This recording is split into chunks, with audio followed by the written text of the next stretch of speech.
Hola, ¿qué tal? Muy buenas noches, estimados colegas de la República Mexicana y de los diferentes países de Centroamérica y Sudamérica que nos acompañan en este miércoles lluvioso acá por el sur de la Ciudad de México. Soy el doctor José Luis Sandoval Gutiérrez, presidente actual de la Sociedad Mexicana de Neumología y Cirugía de Tórax. Gracias por el apoyo técnico de la sociedad y todos nuestros amigos de GSK que hacen posible esta Semana Nacional de POC se lleve a cabo. Hemos tenido una gran audiencia a través de estos webinars. Tenemos cientos de compañeros que nos acompañan cada día y hoy no será la excepción. Y vamos a tener un ramillete de grandes especialistas de aquí de la República Mexicana, lo que nosotros le consideramos del interior. Este módulo 3 va a tener la importancia de hablar sobre el tópico de monoterapia con broncodilatadores. Aún es útil, donde nos va a apoyar el doctor Jonathan Álvarez. También vamos a hablar sobre la terapia dual en EPOC, el estado actual, y hay que recordar que las guías Gold COPD se hicieron el 15 de noviembre ya difundidas a nivel internacional, lo cual amigo y tesorero de esta sociedad, el doctor Luis Septién, nos va a actualizar en ese tema. Y también vamos a tener un combo muy interesante al final como tercera plática, pero por dos grandes ponentes, el doctor Adrián Rendón, actual presidente de la Asociación Latinoamericana de Tórax, y el doctor Rafael Páramo, nombrado recientemente del capítulo Querétaro como su presidente. Y van a hablar sobre las decisiones que impactan y estabilizan el mañana. Y posteriormente, ojalá tengamos un tiempo suficiente para preguntas y respuestas de todos ustedes y comentarios, podamos cerrar con broche de oro esta noche y hablar un poquito del resumen, que es muy poquito porque es muy grande. Esta es lo que yo les comenté. Soy neumólogo intensivista internista y presidente actual de esta gran sociedad. Pasamos a la que sigue. Nuestro doctor Jonathan Álvarez Pinto, de la Perla del Pacífico de Guadalajara, que teniendo ser neumólogo del Centro Médico Nacional de Occidente, alta especialidad en circulación pulmonar, profesor titular de posgrado en neumología, neumólogo en el Hospital San Javier, allá donde él labora, y gran entusiasta en todos los congresos, lo vemos seguidos ahí. ¿Sí a la que sigue? Amigo y tesorero de la sociedad, Luis Septién Estute, terapia dual en EPOC, estado actual, médico internista, neumólogo y broncoscopista, siendo médico adscrito al Instituto Nacional de Ciencias Médicas de la Nutrición y actualmente también participa en protocolos en esa unidad junto con Médica Sur, donde hace su práctica privada. ¿Sí a la que sigue? Y bueno, el amigo también de Querétaro, Páramo, doctor Rafael Páramo Arroyo, neumólogo y endoscopista torácico, es presidente de la Sociedad Queretana de Neumología y Cirugía de Tórax, aunque sabemos que todavía tiene titularidad en la misma, es jefe de sección de tabaquismo y EPOC de nuestra sociedad y profesor de neumología de pre y posgrado en la Universidad Autónoma de Querétaro. Muy buena escuela también. ¿Sea la que sigue? Y bueno, el amigo de Monterrey, de la Sultana del Norte, el doctor Adrián Rendón, nos hablará de las decisiones que impactan y estabilizan también el mañana de esta patología. Y sabemos que tiene ahorita un gran cargo de su director de estudios de pregrado en la Facultad de la Universidad Autónoma de Nuevo León. También es jefe de departamento de medicina interna de este hospital universitario y jefe del Centro de Investigación y Prevención de Tratamiento de Infecciones Respiratorias. Él actualmente es el presidente de la Asociación Latinoamericana de Tórax, promoviendo el próximo congreso en julio del año que viene en Cancún. Ya fue presidente de nuestra sociedad, miembro del comité en Greenlight de Luz Verde OMS OPS por la cuestión de tuberculosos, académico de la Academia Nacional de Medicina y bueno, SNI 3. Por lo que ven, vamos a tener grandes especialistas para este gran tema que es del EPOC. Y hay que recordar que el EPOC es la tercera causa de muerte a nivel mundial y si nos descuidamos en el 2030 puede ser la segunda. Creo que con la mejor intención y disposición con estos eventos eso no va a pasar, pero estamos pendientes a lo que venga en los próximos años. Dejo con el primer ponente esta noche, que es el doctor Jonathan Álvarez Pinto, sobre el tema monoterapia con broncodilatadores aún es útil. Y hay que comentar que yo los vuelvo a ver al final, después de que acabe lo que dijimos el doctor Adrián Rendón con el doctor Páramo, para la sesión de preguntas y respuestas. Nuestros ponentes se siguen en sintonía y yo los veo al final de las pláticas. Gracias, buenas noches, seguimos en contacto. Muy bien, muchas gracias. Gracias a la sociedad por la invitación, doctor José Luis, por la presentación y sobre todo gracias a ustedes por la asistencia. El objetivo principal de esta plática es determinar si la monoterapia que se incluye en las estrategias terapéuticas actuales del paciente que vive con enfermedad pulmonar obstructiva crónica aún es útil y cuándo es útil. Bueno, estos son mis conflictos de interés y para poder responder este paradigma de cuál es el tratamiento ideal en un paciente con enfermedad pulmonar obstructiva crónica, creo que por primero es importante responder a estas preguntas. ¿Cuál es el objetivo del tratamiento del paciente que vive con EPOC? ¿Cuáles son las estrategias con las que contamos actualmente y que buscan lograr estos objetivos? ¿Cuál es la evidencia de la monoterapia en la inclusión de estas estrategias? Y por último, discernir específicamente qué paciente podría o es candidato a ser beneficiado de una monoterapia. Algo que todos tenemos de conocimiento es que el objetivo principal del tratamiento del paciente con enfermedad pulmonar obstructiva crónica es disminuir los síntomas, o sea, que el paciente se sienta mejor y disminuir los riesgos. Esto en relación a tratar y prevenir exacerbaciones, prevenir la progresión de la enfermedad y por ende impactar en la mortalidad. Para eso tenemos acciones farmacológicas, pero también tratamientos no farmacológicos y el objetivo sigue siendo el mismo, mejorar los panoramas de estos pacientes. Pero entonces, para determinar cuál es la estrategia, primero tenemos que clasificar al paciente.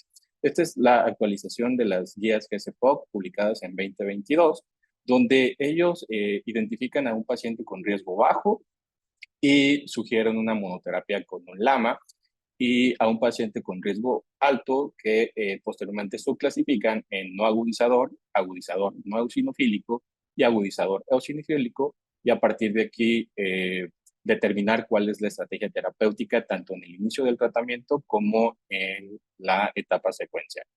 Este es el algoritmo terapéutico de las guías canadienses publicadas en el 2023, donde clasifican al EPOC como un EPOC leve o un EPOC moderado grave, y esto en relación a los síntomas y al BEF1. Y posteriormente subclasifican al paciente con un riesgo bajo de exacerbaciones o al paciente con un riesgo alto de exacerbaciones, partiendo entonces de aquí el tratamiento inicial y secuencial.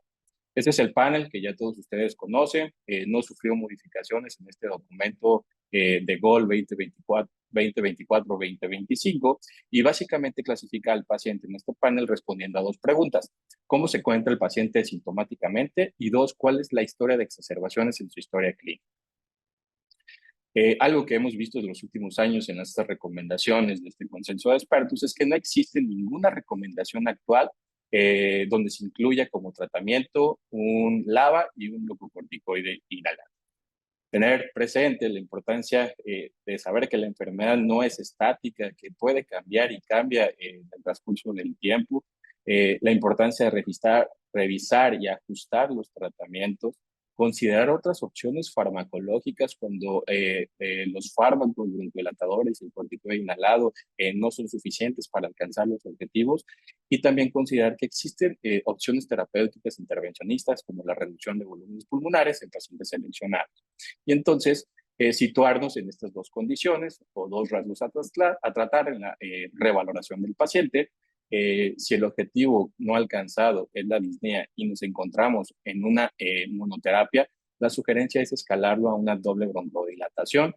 Si el objetivo no alcanzado o el rasgo a tratar son las exacerbaciones y estamos en una monoterapia, las sugerencias son dos caminos: una broncodilatación doble o inclusive considera una triple terapia cuando se acompaña de eosinófilos por arriba de 300 en sangre periférica y las otras opciones terapéuticas que contamos actualmente como es el roflumilast, acitromicina con sus frecuentes efectos negativos y recientemente se incluye este anti-L4 y L13 dupilumab en pacientes muy seleccionados, aquellos con triple terapia que persisten a pesar de la triple terapia presentando episodios de exacerbaciones y que además se acompañan de eosinófilos por arriba de 300. Estas son las monoterapias que la evidencia y las recomendaciones existen, pero en el mercado y sobre todo el mercado local, bueno, su accesibilidad no es tan amplia. Los más fácilmente encontrados sigue siendo tiotropium en sus dos presentaciones, Andy Haller y Respimat. Y bueno, hasta mi búsqueda en algunas farmacias a través del Internet, bueno, hay algunos locales donde ofrecen lavas como terapia con bastantes dificultades. Pero entonces, ¿cuál es la evidencia de la inmunoterapia hasta este momento? Bien, y eso es lo que vamos a analizar en las siguientes diapositivas. Por ejemplo, este es un metaanálisis donde se comparó la eficacia de tiotropio versus el placebo, y lo que encontraron o lo que describieron es que tiotropio o el grupo tratado con tiotropio tiene una mejoría en relación a calidad de vida, esto medido por cuestionario de San George, también además una disminución de la tasa anualizada de exacerbaciones en el seguimiento y en el grupo tratado con tiotropio. Y esta pregunta pues parece bastante lógica, es más, hace sentido que tratar con una sal es mejor que no tratarlos, pero veamos entonces qué es lo que pasa cuando nosotros comparamos dos sales. Eh, este ensayo clínico describe la eficacia de tiotropio versus salmeterol. La evidencia apoya el uso de tiotropio en relación a una disminución en el riesgo de exacerbaciones, y donde la curva se hace más amplia o el efecto se hace más palpable es en los pacientes o en la disminución de exacerbaciones graves que se definió como una exacerbación que requirió una hospitalización, y esto independientemente del grupo etario, del sexo biológico al nacer y del grado de obstrucción de EPOC valorado por BEF1, y otras variables que también fueron evaluadas, como fue el estatus del tabaquismo y el índice de masa corporal. Pero bien, ¿qué pasa cuando comparamos otro tipo de monoterapias? En este caso, tiotropio y indacaterol. Vemos que en el seguimiento a 26, 38 y 52 semanas, el grupo tratado con tiotropio tuvo el efecto más amplio de mililitros ganados, esto por BEF1, pero además también el grupo tratado con tiotropio tuvo menor probabilidad de presentar exacerbaciones en el seguimiento a 1. Y bien, comparar el LAVA y LAMA y los efectos en la calidad de vida medido por el cuestionario San George, este cuestionario amplio, en los pacientes con EPOC. Este fue un metaanálisis publicado en el 2012, donde se incluyeron 52 estudios, hay que decirlo, bastante heterogéneos, analizados más de 37,000 pacientes, 6 fármacos, 12 dispositivos y 22 dosis. Los LAVA o broncodilatadores beta-agonistas de acción prolongada que fueron evaluados fue formoterol, salmeterol e indacaterol. Los tres fármacos, los tres broncodilatadores, tuvieron mejorías significativas en relación al descenso de la puntuación de los cuestionarios de San George. Por otra parte, los antimuscarínicos evaluados fueron tiotropio, glicopirionio y umeclirinio, e independientemente de la sal, todos tienen un efecto positivo en relación a este cuestionario de San George. Entonces, hasta aquí la evidencia pudiera hablarnos de que la monoterapia es superior a la broncodilatación, y la respuesta hasta este momento es no. Y bien, esto lo deja muy claro diferentes ensayos clínicos y metaanálisis. Por ejemplo, en este ensayo clínico donde compararon la eficacia de doble broncodilatación, umeclirinio y bilanterol versus salmeterol, observamos que la evidencia estuvo a favor de la doble broncodilatación en relación a BEF1 ganado, pero también a mejoría en escalas en relación a síntomas respiratorios. Este es otro ensayo clínico donde se evaluó la eficacia de 4 sales, de 4 brazos, tiotropio y lodaterol a diferentes dosificaciones, tiotropio y placebo.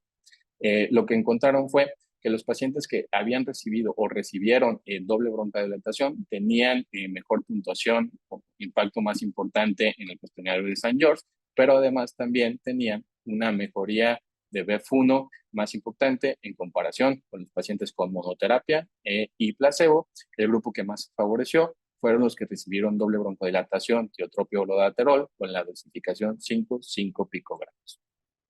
Este es otro ensayo clínico donde comparan la doble broncodilatación versus la monoterapia, glicopirionio y formoterol versus glicopirionio y contra formoterol. Y bueno, lo que deja claro los resultados es que los pacientes con doble broncodilatación tienen mejores puntuaciones en escalas que valoran calidad de vida y función pulmonar, y que también está relacionada con un descenso en los eventos de exacerbaciones en el seguimiento, independientemente del CAT en el que se encuentre, aunque con una respuesta más amplia en aquellos que fueron catalogados con un CAT con una puntuación por encima de 20 puntos. Este es otro ensayo clínico donde se compara tiotropio versus o contra tiotropio y oladoterol a las dosificaciones que contamos actualmente en el mercado.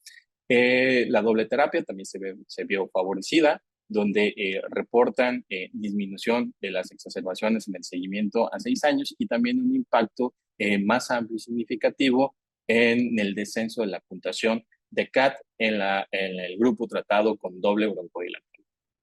Pero ¿qué hay entonces también de la homoterapia contra la terapia dual en estudios en vida real? Esta es una publicación donde compararon la respuesta de la doble broncodilatación versus un LAMA o versus un LABA a través de 3 cuestionarios distintos, donde incluían rubros como son síntomas, estado funcional, estado mental, actividades relacionadas al ocio, actividades de cuidado personal, domésticas, actividad física en general. Y la broncodilatación dual se vio favorecida en los rubros de síntomas y en las actividades relacionadas al ocio, sin diferencia en otros rubros como es el estado funcional, el estado mental, las actividades físicas, domésticas y de cuidado personal.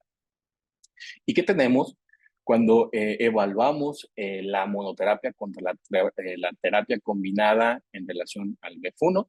Y bien, pues el resultado también es muy obvio. La doble broncodilatación se ve favorecida. Los pacientes tratados con doble broncodilatador tienen mayor probabilidad de alcanzar BEF1 o mejorías de BEF1 más amplios contra la monoterapia, pero sobre todo cuando se comparó con el beta agonista de acción prolongada, y además también se correlacionó con un mayor tiempo hasta presentarse el primer evento de exacerbación. ¿Y qué hay de la monoterapia, específicamente el LABA versus un glucocorticoide inhalado y un beta agonista de acción prolongada? Este metaanálisis, que incluyó una gran diversidad de ensayos clínicos, vemos que si bien es cierto el glucocorticoide inhalado junto con el LABA versus el LABA está relacionada con una disminución de las exacerbaciones, no hay impacto o diferencia en la mortalidad, pero lo que sí se observa es un incremento en el riesgo de neumonías, lo que hace sentido por qué no utilizar esta opción terapéutica en los pacientes con EPOC. Y si hasta aquí contestamos que la monoterapia en ciertos contextos no es superior a la terapia combinada o la doble broncodilatación, ¿qué es lo que ocurre cuando se compara una monoterapia contra una triple terapia?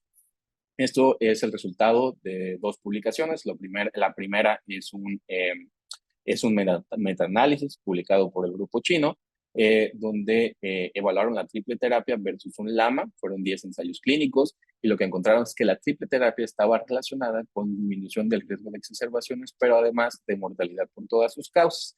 Y después viene esta otra publicación donde específicamente describe qué tipo de pacientes podrían beneficiarse de una triple terapia versus o contra una monoterapia, y es aquellos que tienen historia frecuente de exacerbaciones que definieron como 2 moderadas o una grave que fue necesaria una hospitalización.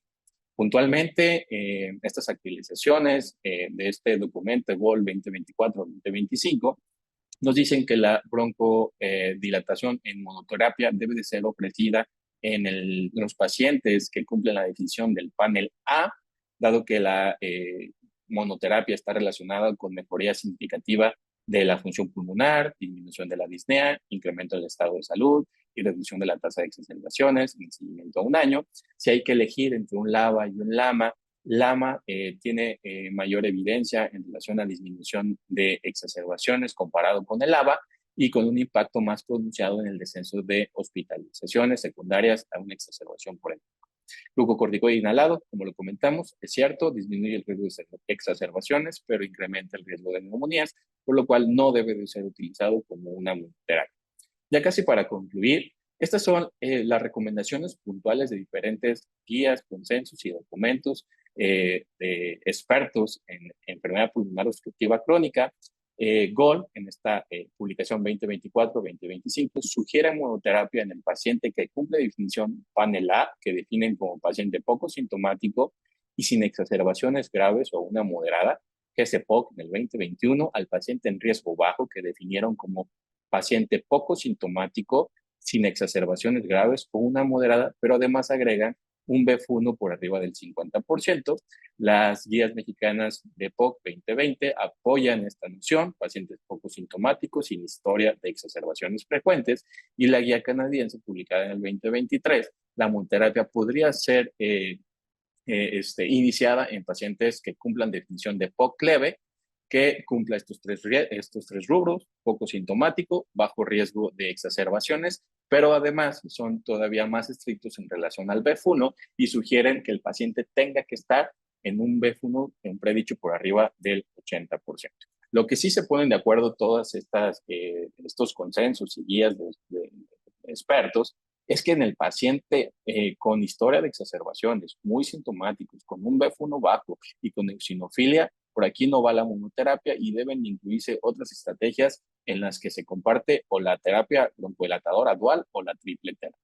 En conclusión, aquí en monoterapia, a un paciente muy seleccionado que cumpla una definición de POC leve, que tenga estos tres rubros presentes: poco sintomático, bajo riesgo de exacerbaciones, un BF1 por arriba del 50% e idealmente arriba del 80%, dado que la broncodilatación en monoterapia sí ha demostrado disminuir los síntomas, mejorar la calidad de vida. Si debemos elegir uno entre otro, LAMA está relacionado con un impacto más importante en la disminución de exacerbaciones y en la función pulmonar, aunque, nuevamente repetimos, la doble broncodilatación es mejor que una sola vía de broncodilatación. Y por último, si hay indicación de glucocorticoide inhalado, este debe de ofrecerse a través de una triple terapia. El ICS-LABA, esta opción, pues ha quedado en el pasado. Este es el equipo de neumólogos del hospital institucional donde laboro. Empezamos 3 y bueno, pues más o menos así va la historia. Muchas gracias. Buenas noches a todos. Un gusto estar aquí en esta Semana Nacional de POC. Quisiera agradecer, antes de iniciar mi charla, a la Sociedad Mexicana de Neumología y Cirugía de Tórax por la invitación y al Grupo GSK por permitirme dar esta charla. El doctor Sandoval nos hizo el favor de presentarnos. Estos son mis conflictos de interés para esta charla.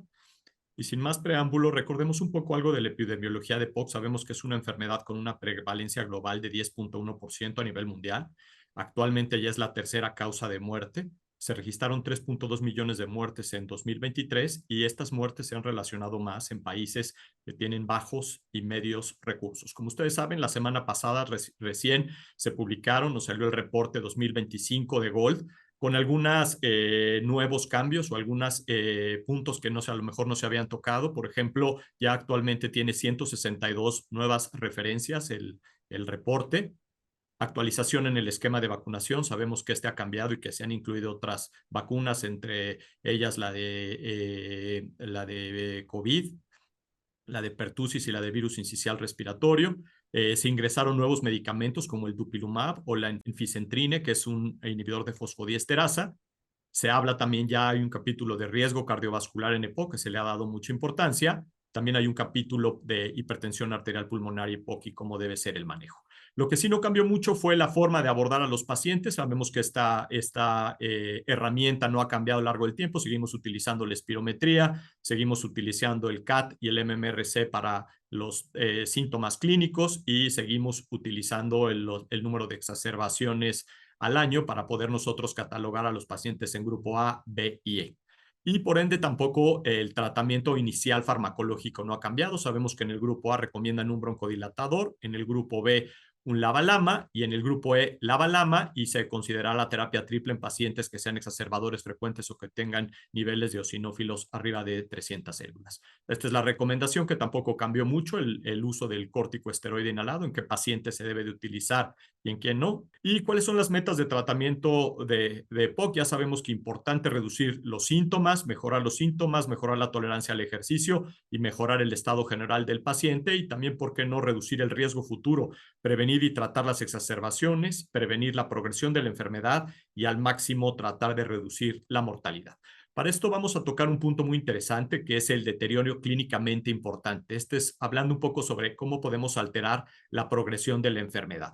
Sabemos que en relación a esto de la progresión de la enfermedad, podemos tener, muchos de los pacientes tienen una enfermedad progresiva, ya sea en BEF1, en cuestionario de St. George de calidad de vida, en la capacidad de ejercicio y en la actividad física. Sin embargo, esta progresión, de acuerdo a los pacientes, puede ser muy heterogénea y muy diferente en cada grupo de pacientes, excepto la caída del BEF1. Muchas veces esta prevención se ha sobrevisto como muy relacionada únicamente al tratamiento. Pero ¿cómo podemos definir o qué podemos hacer para detener este deterioro clínico en los pacientes? ¿Es medible? ¿Somos capaces de poder medir esto?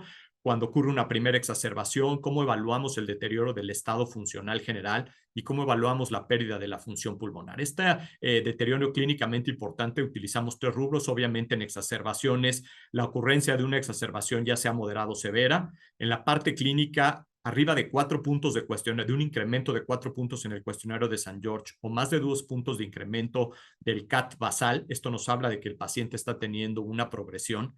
Y en relación a la función pulmonar, una pérdida de 100 mililitros en el BEF1, un decline del BEF1, nos habla de que el paciente se está deteriorando rápidamente. Hay algunos estudios retrospectivos de LABA-LAMA contra LAMA solo y LABA corticoesteroide. Múltiples estudios han demostrado que LAMA-LAMA, esta combinación reduce este riesgo comparado con LABA solo o la combinación de corticoesteroide-LABA.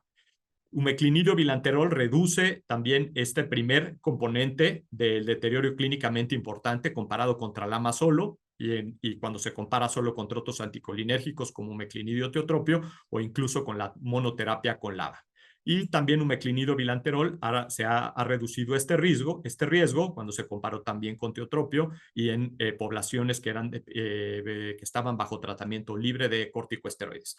De hecho, desde ya tiempo atrás, incluso desde el estudio TORCH, el riesgo de tener, ya se evaluaba este riesgo de tener deterioro clínicamente importante. Vean, por ejemplo, este seguimiento, si recuerdan el estudio TORCH, que eran 4 brazos, placebo, salmeterol, fluticasona y la combinación de salmeterol, fluticasona. Y aquí este seguimiento a 6 meses, este es un análisis post-hoc de este estudio clínico de 3 años, comparando las diferentes moléculas, y durante este evento se vio que existían exacerbaciones en relación a este deterioro clínicamente importante, pérdida de la función pulmonar en un 23% de los pacientes, disminución de la calidad de vida e incluso combinaciones de algunos de estos dos hasta en un 27%.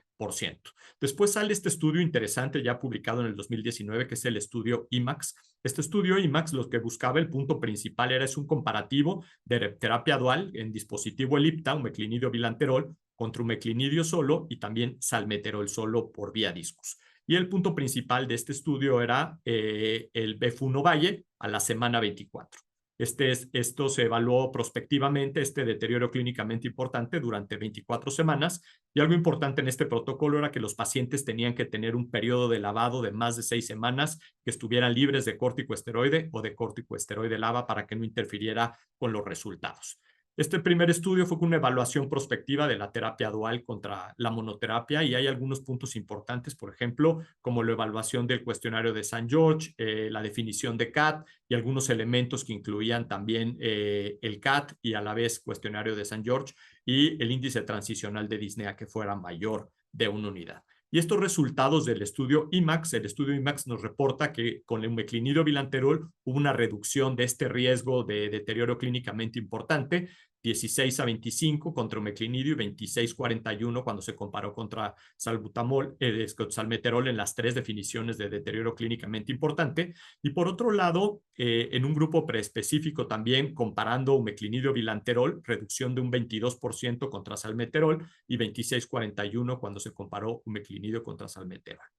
Se ha visto que esta combinación disminuye el riesgo cuando se compara contra la monoterapia, independientemente de la severidad al inicio de los síntomas, y también que estos síntomas o este riesgo reducido de deterioro clínicamente importante se lograba cuando se comparaba tanto en fumadores actuales como en exfumadores. El estudio IMPACT también toca este tema del deterioro clínicamente importante, pero bueno, más adelante nuestros demás colegas hablarán un poco sobre este estudio IMPACT. Pero las recomendaciones actuales en relación a la terapia dual, sabemos que la terapia dual, LABA-LAMA, es la que recomienda para la mayoría de los pacientes sintomáticos, grupo B y E. El corticoesteroide LABA en la terapia dual ya no se recomienda para ningún grupo de los pacientes con EPOC, y que la terapia monoterapia en un solo inhalador puede ser más conveniente y más efectiva que múltiples inhaladores. Y esto lo hemos visto porque sabemos que EPOC es una enfermedad que requiere buen apego a tratamiento, y esta terapia dual con un inhalador que sea cada 24 horas, pues nos hace que el apego sea mucho mejor. ¿Pero qué evidencia tenemos en relación a omeclinidio bilanterol? Y aquí vale la pena recalcar que existen diferentes tipos de estudios clínicos. Podemos tener estudios clínicos aleatorizados, pero también podemos tener estudios de la vida real, de estudios de la vida real, y por otro lado los metaanálisis. Es importante hacer un análisis de esto porque los ensayos pueden ser ensayos clínicos o pueden ser estudios de las vidas reales, y es importante hacer la diferenciación entre uno y otro porque, por ejemplo, en los estudios clínicos vamos a hablar de eficacia, y en los estudios de vida real vamos a hablar de efectividad. Por ejemplo, las ventajas que tiene un estudio clínico, sabemos que son estudios que son protocolos robustos, que buscan el momento ideal o el ambiente ideal para poderlo realizar, que existen criterios de inclusión muy estrictos, criterios de exclusión también, que se enfocan mucho a esta parte que el paciente lleve una adherencia, intervención estandarizada, y muchas veces se buscar un efecto muy específico. Y los estudios de vida real, sabemos que el estudio de vida real muchas veces son protocolos menos estandarizados, la población es muy heterogénea, existen criterios que limitan la exclusión. Muchas veces pudiéramos tener pacientes que no se adhieren bien al tratamiento o que tienen múltiples comorbilidades, ya que aquí se selecciona, como es de vida real, puede ser cualquier paciente. Intervención se puede aplicar con cierta flexibilidad. Y muchas veces hay que tomar en cuenta el paciente externo, el proveedor, los factores que pueden moderar la intervención. Y obviamente estos estudios, tanto de eficacia como de efectividad, son cruciales para poder evaluar estas intervenciones, y que sirven de distintos propósitos, y que es muy difícil que nosotros podamos comparar uno a uno. Vean la diferencia, por ejemplo, sabemos que los estudios clínicos aleatorizados son dobles ciegos, tienen criterios de inclusión estricta, los de efectividad son abiertos, la población muy abierta, puede llegar cualquiera y comorbilidades incluidas. Veamos algunos ejemplos de los pacientes, por ejemplo, que están o de los pacientes en función pulmonar y síntomas en relación a la monoterapia del estudio IMAX. En este estudio IMAX, los comparativos fueron mejorías de omeclinidio bilanterol contra omeclinidio solo de 44 mililitros, contra 128 contra salmeterol, y también, por ejemplo, en algunos otros parámetros, por ejemplo, como el índice de disnea o los síntomas diariamente, también vemos ciertas mejorías en relación a la combinación de la terapia dual contra las monoterapias. Lo vemos también en este trabajo. Vean, por ejemplo, el BF1 Valle, incrementado con la terapia dual con omeclinidio bilanterol, contra omeclinidio solo y contra salmeterol. Pacientes que se mantenían libres de tratamiento de rescate, qué tanto rescate están requiriendo, menos en el omeclinidio bilanterol, y la mejoría de la disnea también lo vemos mucho mejor con la terapia dual. Hay también algunos estudios, por ejemplo, en estos estudios que son ya metaanálisis, aquí vemos algunos comparativos de omeclinidio bilanterol contra diferentes tipos de monoterapias. Si ven aquí, están prácticamente todas las monoterapias que existen, y casi todos, si ustedes ven estas curvas, este gráfico, casi todo se inclina la balanza a favor de omeclinidio bilanterol a las 12 semanas y después a las 24 semanas también, ¿no? Entonces se favorece la eficacia con esta terapia dual, y también lo vemos, por ejemplo, con otras terapias duales. Hay comparativos, por ejemplo, ya hay estudios, ya de tiempo atrás hay estudios de cara a cara, donde vemos, por ejemplo, algunos estudios comparativos a las 12 y a las 24 semanas. Aquí aclinidio formoterol, glicopirronio formoterol, indacaterol glicopirronio, teotropio o lodaterol incluso. Y vemos que existe también un efecto favorable cuando utilizamos esta combinación de LABA-LAMA. ¿Cómo les ha ido en comparación ya específico, por ejemplo, en función pulmonar? Aquí hay un estudio comparativo de omeclinidio bilanterol contra teotropio. En el BF1 Valle específicamente a las 8 semanas, un incremento de 52 mililitros y 57 mililitros arriba de teotropio o lodaterol. mejoría también en la función pulmonar cuando se compararon con glicopirronio y formoterol, y también en relación a la terapia de rescate, que se requirió menos terapia de rescate en el grupo de meclinidio contra tiotropio olodaterol y umeclinidio bilanterol contra glicopirronio formoterol, ¿no? Vemos también, por ejemplo, terapias de rescate contra otros lavalama. Vean, por ejemplo, en este estudio retrospectivo, el medicamento de rescate, cuando se comparó contra tiotropio y olodaterol, fue menor en la cantidad de rescate que se requirió con umeclinidio bilanterol. Y, por ejemplo, en el tema también de exacerbaciones de EPOC, también lo vemos en el comparativo, por ejemplo, en este estudio de Requena, favorece, cuando se hizo el comparativo de indacaterronio glicopirronio, se vio también el efecto benéfico de la terapia de umeclinidio bilanterol. Estudios de adherencia también, este es otro punto muy importante. Cuando se comparó después a los 12 meses después la adherencia, se vio que los pacientes tenían una mayor adherencia cuando utilizaban umeclinidio bilanterol en relación a tiotropio olodaterol. También hay algunas publicaciones en relación a costo-efectividad.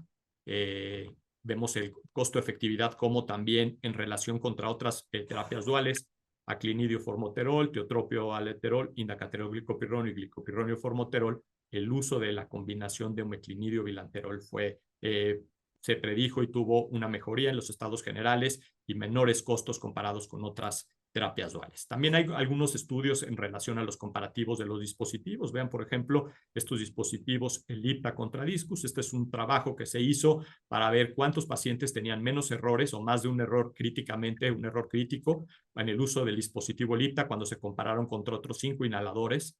Aquí hubo con Discus, con inhalador de dosis medida, contra Turbohaler, contra HandiHaler y contra BrisHaler. Y en estos estudios también hay algunos, en este sentido, estudios de la vida real, donde se vio también que, por ejemplo, aquí teníamos la combinación en el IPTA, cuando se comparó con Turbohaler o HandiHaler o Discus o BrisHaler, se vio que el número de pacientes tenía menos errores críticos cuando utilizaba este dispositivo, ¿no? Comparativos también, por ejemplo, del BEF1 Valle a las 8 semanas, cuando se comparó umeclinidio bilanterol contra tiotropio olodaterol, también vimos que tuvimos una mejoría de 52 y 57 mililitros en la población general cuando se analizó este estudio. También, por ejemplo, ya cuando analizamos el índice transicional de disnea y el CAT contra otras terapias, también vemos la mejoría en relación al índice transicional de disnea a las 24 semanas y el CAT cuando se comparó umeclinidio bilanterol contra glicopirronio formoterol, específicamente en estos dos rubros.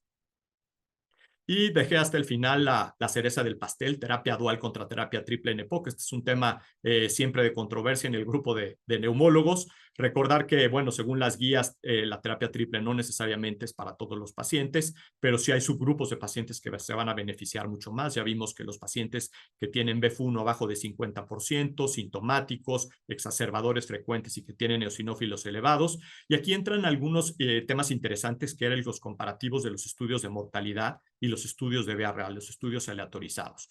Cada molécula tiene sus diferentes estudios. Por ejemplo, esta molécula tenía el estudio Trilogy, el Trinity y el Tribute, donde se vio una disminución de la mortalidad aproximadamente en ahorita les comento cuánto fue, en un 29%. El estudio Impact, del cual van a hablar, una disminución de la mortalidad de un 42%, y el estudio Ethos, una disminución de la mortalidad de un 50%. Sin embargo, si hacemos un análisis de estudios de vida real, por ejemplo, en este estudio de vida real, donde se ha visto el comparativo de dual contra terapia, por ejemplo, aquí vemos en estos casos, fueron un metaanálisis de 117,000 pacientes, 1 año de seguimiento de mortalidad. En este trabajo de vida real se vio que existía una disminución de la mortalidad en relación LAVA-LAMA cuando se comparó contra la terapia triple, y algunos rubros que se analizaban, por ejemplo, el primer evento severo de neumonía, sabemos que, bueno, va a ser más elevado con el paciente que tiene la terapia triple, y algunos otros rubros, por ejemplo, que se observaron, por ejemplo, el paciente que tenía diagnóstico previo de asma, fue muy similar entre los dos grupos. Cuando tenían exacerbaciones por año, sabemos que mientras más el número de exacerbaciones tenga, la mortalidad va a ser menor con la terapia triple, y curiosamente, en este estudio donde los pacientes tenían un BEF1 abajo de 30%, se veía que la mortalidad era discretamente más elevada en la terapia triple con la doble. Ya casi para terminar, una revisión sistemática, por ejemplo, esta es una revisión sistemática de metaanálisis donde comparamos prácticamente todo con todo. Terapia triple contra terapia dual, contra monoterapia en pacientes con broncodilatadores de acción prolongada en enfermedad pulmonar obstructiva crónica. Entonces, ¿cómo nos va en cada tema? Por ejemplo, ya vimos que en exacerbaciones, si comparamos estas gráficas, favorece a la terapia triple. Aquí hay algunos, por ejemplo, de terapia dual y por otro lado la triple contra LAMA, que ya nos hicieron favor de revisar esta información. Este es en punto de exacerbaciones. En relación al riesgo de neumonías, sabemos que es un poco más elevado en los pacientes que tienen terapia triple, tanto cuando se comparan contra la LAMA como cuando se compararon contra la monoterapia. Admisiones hospitalarias, vemos que la terapia triple es mejor, se reduce el número de admisiones hospitalarias. Aquí vemos en los gráficos cómo se favorece a la terapia triple. En relación a la disnea, digamos que podría haber por aquí un empate que es muy parecido. Vean el comparativo. La diferencia entre el gráfico no es mucho, tanto en terapia monoterapia contra la terapia dual cuando se compara contra la terapia triple. En calidad de vida sí es mejor la terapia triple. Aquí vemos cómo en este gráfico se ve mejor desde el punto de vista cuando se comparó con la terapia dual y si existía o no antecedentes de exacerbación moderada o una exacerbación severa o cuando las exacerbaciones eran frecuentes. Y en relación a eventos adversos, pues en eventos adversos, dependiendo contra qué lo comparemos, si lo comparamos con LAMA, vemos que es muy parecido la terapia triple contra la terapia dual. Y cuando se compara exclusivamente con LAMA, si vemos una discreta incremento en mejoría en relación al paciente que solo tiene LAMA en relación a eventos adversos. Entonces es más o menos como queda este comparativo entre LAMA contra terapia triple. Entonces, ¿qué podemos concluir de esta charla? Sabemos que POC es la tercera causa de muerte a nivel mundial y en que nosotros está poder cambiar esto. Las guías GOLD 2025 siguen recomendando la terapia dual con LAMA en los grupos B y E. Ya vimos que existen múltiples estudios clínicos comparativos y afortunadamente cada vez tenemos más evidencia científica que respaldan los estudios, pero que vale la pena muy bien analizar los estudios de vida real y los estudios clínicos aleatorizados y que no podemos comparar unos con otros y obviamente dependerá el punto que estemos buscando, si estamos buscando eficacia o efectividad. LAMA es un medicamento que es muy bien tolerado, que tiene pocos efectos adversos y que puede ser una muy buena alternativa para el paciente con EPOC estable. Muchas gracias. Y con esto cedo la palabra a los siguientes ponentes, el doctor Rafael Páramo y el doctor Adrián Rendón. Muchas gracias. Muchas gracias, Luis. Muy amable por tu presentación, excelente. Agradezco, por supuesto, a la Sociedad Mexicana de Neumología la invitación para estar en esta ocasión con ustedes compartiendo estas charlas. Por supuesto, a GSK por la invitación que nos ha realizado el día de hoy. Voy a continuar ahora con un tema que resulta muy interesante y que Luis nos ha dado ya un preámbulo, hablar acerca de algunas decisiones que pueden impactar de manera muy positiva en nuestros pacientes con EPOC y lo que ya Luis nos ha presentado, que es el deterioro clínicamente importante. Estos son mis conflictos de interés para esta charla y recordar algunos puntos que han sido ya presentados por mis compañeros en función de la evaluación que nosotros como neumólogos, como médicos en general hacemos de los pacientes con EPOC. Recordar que la guía se ha actualizado, como efectivamente han mencionado mis compañeros, señalando que la EPOC es una enfermedad que tiene características de ser una patología heterogénea, con múltiples afectaciones, no solo a nivel de tejido pulmonar, sino a nivel sistémico, que se acompaña de sintomatología crónica y que esta sintomatología puede tener variaciones a lo largo del tiempo, derivado de la afectación que tenemos tanto en vía aérea como en parénquima, generando una obstrucción al flujo aéreo que es persistente y que frecuentemente es progresiva. Dentro de la evaluación que nosotros hacemos en el seguimiento de los pacientes con EPOC, todos conocemos esta guía que nos marca esta evaluación, que nos pide estar evaluando la sintomatología y en función de las exacerbaciones, la cantidad de disnea y ciertas características del deterioro de función pulmonar, nosotros podemos basarnos para ajustar el tratamiento. La espirometría ha tomado nuevamente un papel muy importante en el seguimiento del paciente con EPOC, no solo como un elemento de evaluación diagnóstica que permitía clasificar de manera inicial, sino que hoy en día es un elemento fundamental para la evaluación de otros factores que más allá de la expresión clínica pueden hacernos poner énfasis en algún escenario de deterioro importante en la función pulmonar. Este escenario del deterioro se ha acuñado desde hace un tiempo acerca de lo que implica que el paciente con EPOC pudiese tener en condiciones de afectación a múltiples niveles. Y desde el año 2016 se diseñó un esquema de evaluación que se conoce así como el deterioro clínicamente importante, o CID por sus siglas en inglés, y que incluye la presencia de algunos de estos elementos en nuestros pacientes, que es la disminución o deterioro del FEV1 en 100 o más mililitros de la evaluación basal, el incremento de más de 4 unidades del cuestionario de St. George o su equivalente, que clínicamente lo tenemos todos a la mano y que seguramente es el que más utilizamos, que es el CAT, y que es una evaluación muy precisa para considerar el deterioro del impacto que la enfermedad tiene en nuestros pacientes y que puede combinarse con la aparición de una exacerbación moderada a severa, entendiendo la exacerbación de acuerdo a las definiciones que hoy en día siguen siendo un punto de debate y que quizás semánticamente sean una condición que todavía no nos permite establecer criterios de mayor peso para la evaluación de estas condiciones. Una exacerbación moderada, recordar, es que aquella que requiere antibióticos o esteroides sistémicos, y aquella que es severa es aquella que lleva al paciente a la hospitalización. El concepto de deterioro clínicamente importante debe también considerar que existen cambios que vienen predeterminados por la pérdida normal que un paciente va teniendo con la edad, es decir, la pérdida etaria, y que la percepción de la sintomatología puede variar a lo largo del tiempo y que también se ve influenciada por esta pérdida funcional normal esperada y también por condiciones que la misma edad hace que el paciente perciba como diferente un esfuerzo que quizás antaño le podría parecer mínimo. En esta ocasión, a los 20 o 30 años después, le va a parecer un esfuerzo completamente diferente y mayúsculo. Y por supuesto, considerar que existen cambios que hoy están dentro de la nomenclatura de lo que se ha dado a llamar el PRIS, aquellos pacientes que tienen alteraciones con un índice de FEV1 y capacidad vital conservada.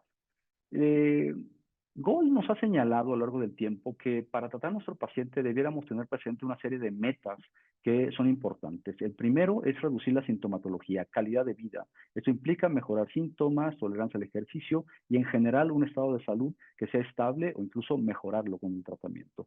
Y otro punto tremendamente importante es reducir el riesgo futuro. Esto implica prevenir y tratar las exacerbaciones. Hasta este punto, Luis nos daba un preámbulo acerca del impacto que la farmacoterapia va a tener en el tema de la prevención de las exacerbaciones. Esto resulta tremendamente importante porque en un momento dado la condición de la prevención de las exacerbaciones termina siendo un escenario muy, muy importante para nosotros en función de nuestra capacidad de evaluar a nuestros pacientes. Perdón, creo que se perdió un poquito ya lo tengo allí, perdón ustedes. ¿Cómo podemos entonces nosotros, en función de este concepto de el deterioro clínicamente importante, ajustar nuestros esquemas de manejo para optimizar y alcanzar ese control pleno? Los factores claves de la progresión del EPOC debemos de considerarlos en 3 puntos claves. Uno que ha sido tremendamente estudiado y que hoy en día es uno de los rubros importantes que incluso afecta la decisión terapéutica en nuestro grupo de pacientes y que se ha estudiado en infinidad de ensayos, que son las exacerbaciones. Los síntomas también son un punto muy importante que implica que nosotros, en un momento dado, un paciente que a pesar de que estemos manejando un esquema terapéutico aparentemente óptimo, de acuerdo a su clasificación, un paciente que persiste sintomático, debemos de considerar el ajuste de la medicación. Pero el punto importante también ahora es considerar la función pulmonar, identificar aquellos pacientes que están teniendo una pérdida más allá de lo esperado, predecible, para la condición etaria y la pérdida que va de la mano con esta situación, para tratar de impactar de manera positiva con nuestras estrategias terapéuticas.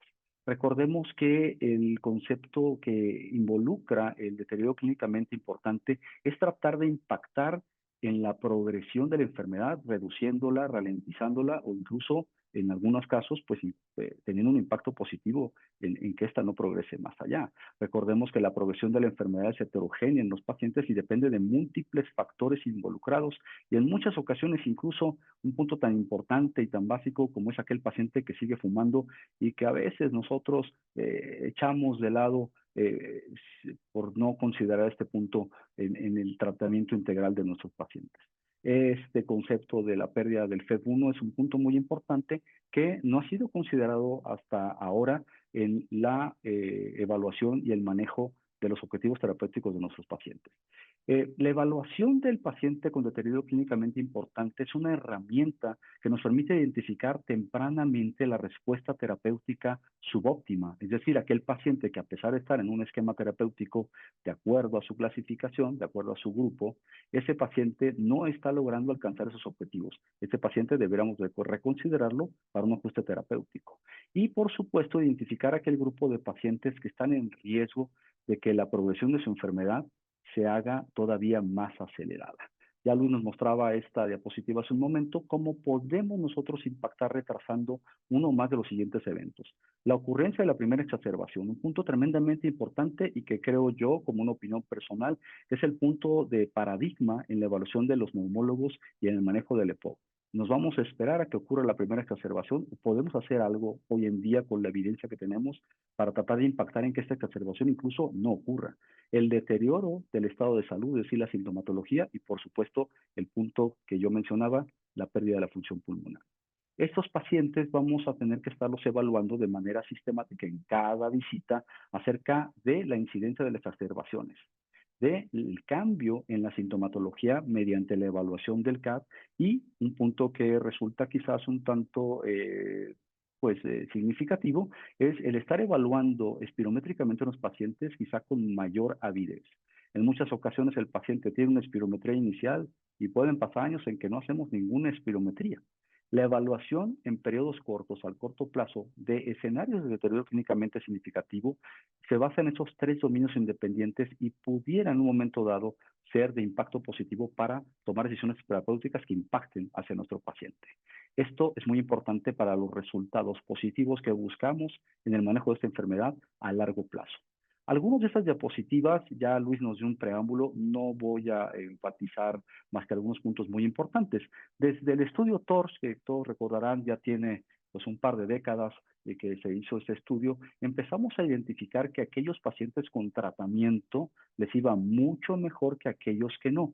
Y cuando se hace un análisis de esta data que se tiene en el TORCH, nosotros vamos a identificar que existen muchos pacientes que al tener un escenario de deterioro clínicamente importante contra aquellos que no lo tienen, es este grupo de pacientes los que peor pronóstico tienen, mayor incidencia de exacerbaciones, mayor pérdida de función pulmonar, algo que a todas luces suena lógico, pero que cuando nosotros analizamos los diferentes ensayos terapéuticos, los diferentes ensayos clínicos que se han hecho a lo largo del tiempo acerca de POC, identificamos que este grupo de pacientes que tienen deterioro clínicamente importante, que en aquel momento no estaba acuñado como tal, pero al identificarlos en un análisis posterior, son el grupo de pacientes que tienen un peor pronóstico.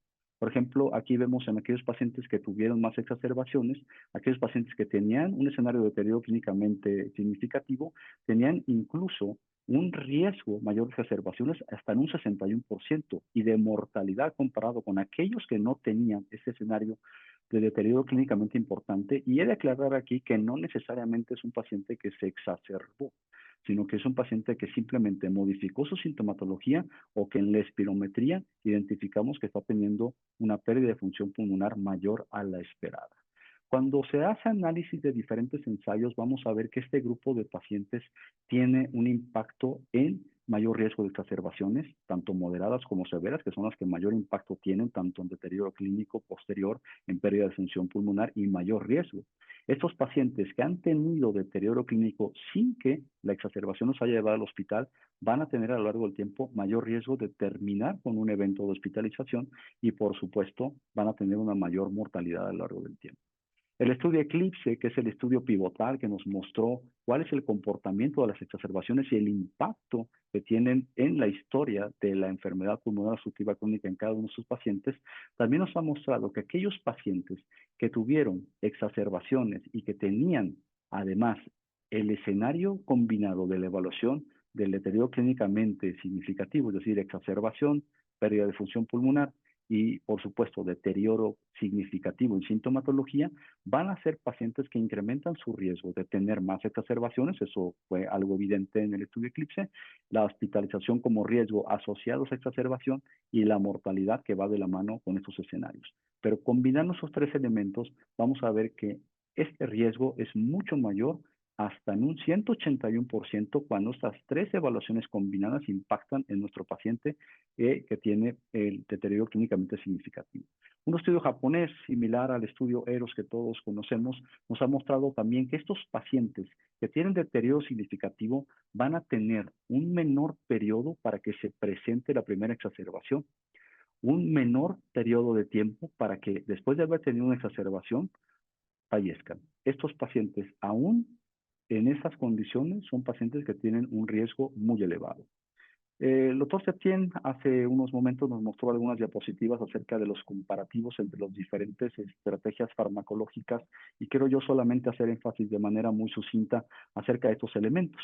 Cuando comparamos, por ejemplo, la monoterapia con LAMA en pacientes con EPOC leve a moderado, el ajuste de las covariables nos muestra que los pacientes que recibieron tiotropio, como ejemplo de LAMA, tuvieron una reducción muy significativa en el riesgo combinado para tener un deterioro clínicamente significativo en todos los subgrupos, tanto en sintomatología, tanto en función pulmonar, como la incidencia de exacerbaciones. El LAMA nos mostró durante mucho tiempo que tenía impacto en estos tres rubros cuando se comparaba contra placebo o no tratamiento. Esto ha quedado perfectamente demostrado en diferentes ensayos.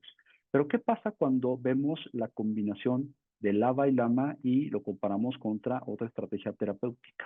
Cuando nosotros vemos la estrategia terapéutica de terapia combinada, esta, al compararse con la terapéutica de monoterapia, la terapia combinada ha sido capaz de demostrar que reduce el primer evento de deterioro clínicamente importante hasta en 53% en terapia dual con monoterapia. Esto también es muy importante cuando nosotros separamos cada uno de los elementos que constituyen la evaluación del deterioro clínicamente importante en cada uno de estos rubros, la combinación de terapéutica LABA-LAMA comparado con monoterapia tiene un impacto positivo. Es decir, en resumidas cuentas, la terapia combinada es mejor que la monoterapia en este grupo de pacientes. Múltiples estudios demostraron que la combinación de LABA y LAMA disminuye el riesgo de deterioro clínicamente importante cuando se compara contra monoterapia, ya sea de LAMA o de LABA, y cuando se terapia con terapia dual de ICS-LABA. La combinación en este caso de estas moléculas involucradas, que es umexedino y bilanterol, redujo el riesgo del primer evento de deterioro clínico cuando se compara contra moléculas separadas y también redujo el riesgo de deterioro clínicamente significativo en pacientes que no tenían terapéutica previa. Esto es muy importante. El estudio EMAX, que también el doctor Luis nos mostró hace ratito, yo solamente quiero enfatizar un par de escenarios en donde la proporción de pacientes que tenían un riesgo asociado para desarrollar el deterioro clínicamente significativo cuando se comparó con sales individuales en pacientes que eran vírgenes a tratamiento y en pacientes que ya tenían una terapia de sostén, en todos los casos la combinación de LABA-LAMA redujo el riesgo significativo contra moléculas separadas en pacientes sin tratamiento y también en pacientes que ya tenían un tratamiento base que estaban desde el periodo de enrolamiento para este estudio, que fue un estudio que permitió examinar este deterioro que en un momento dado los pacientes tenían con diferentes combinaciones de moléculas de este grupo de pacientes.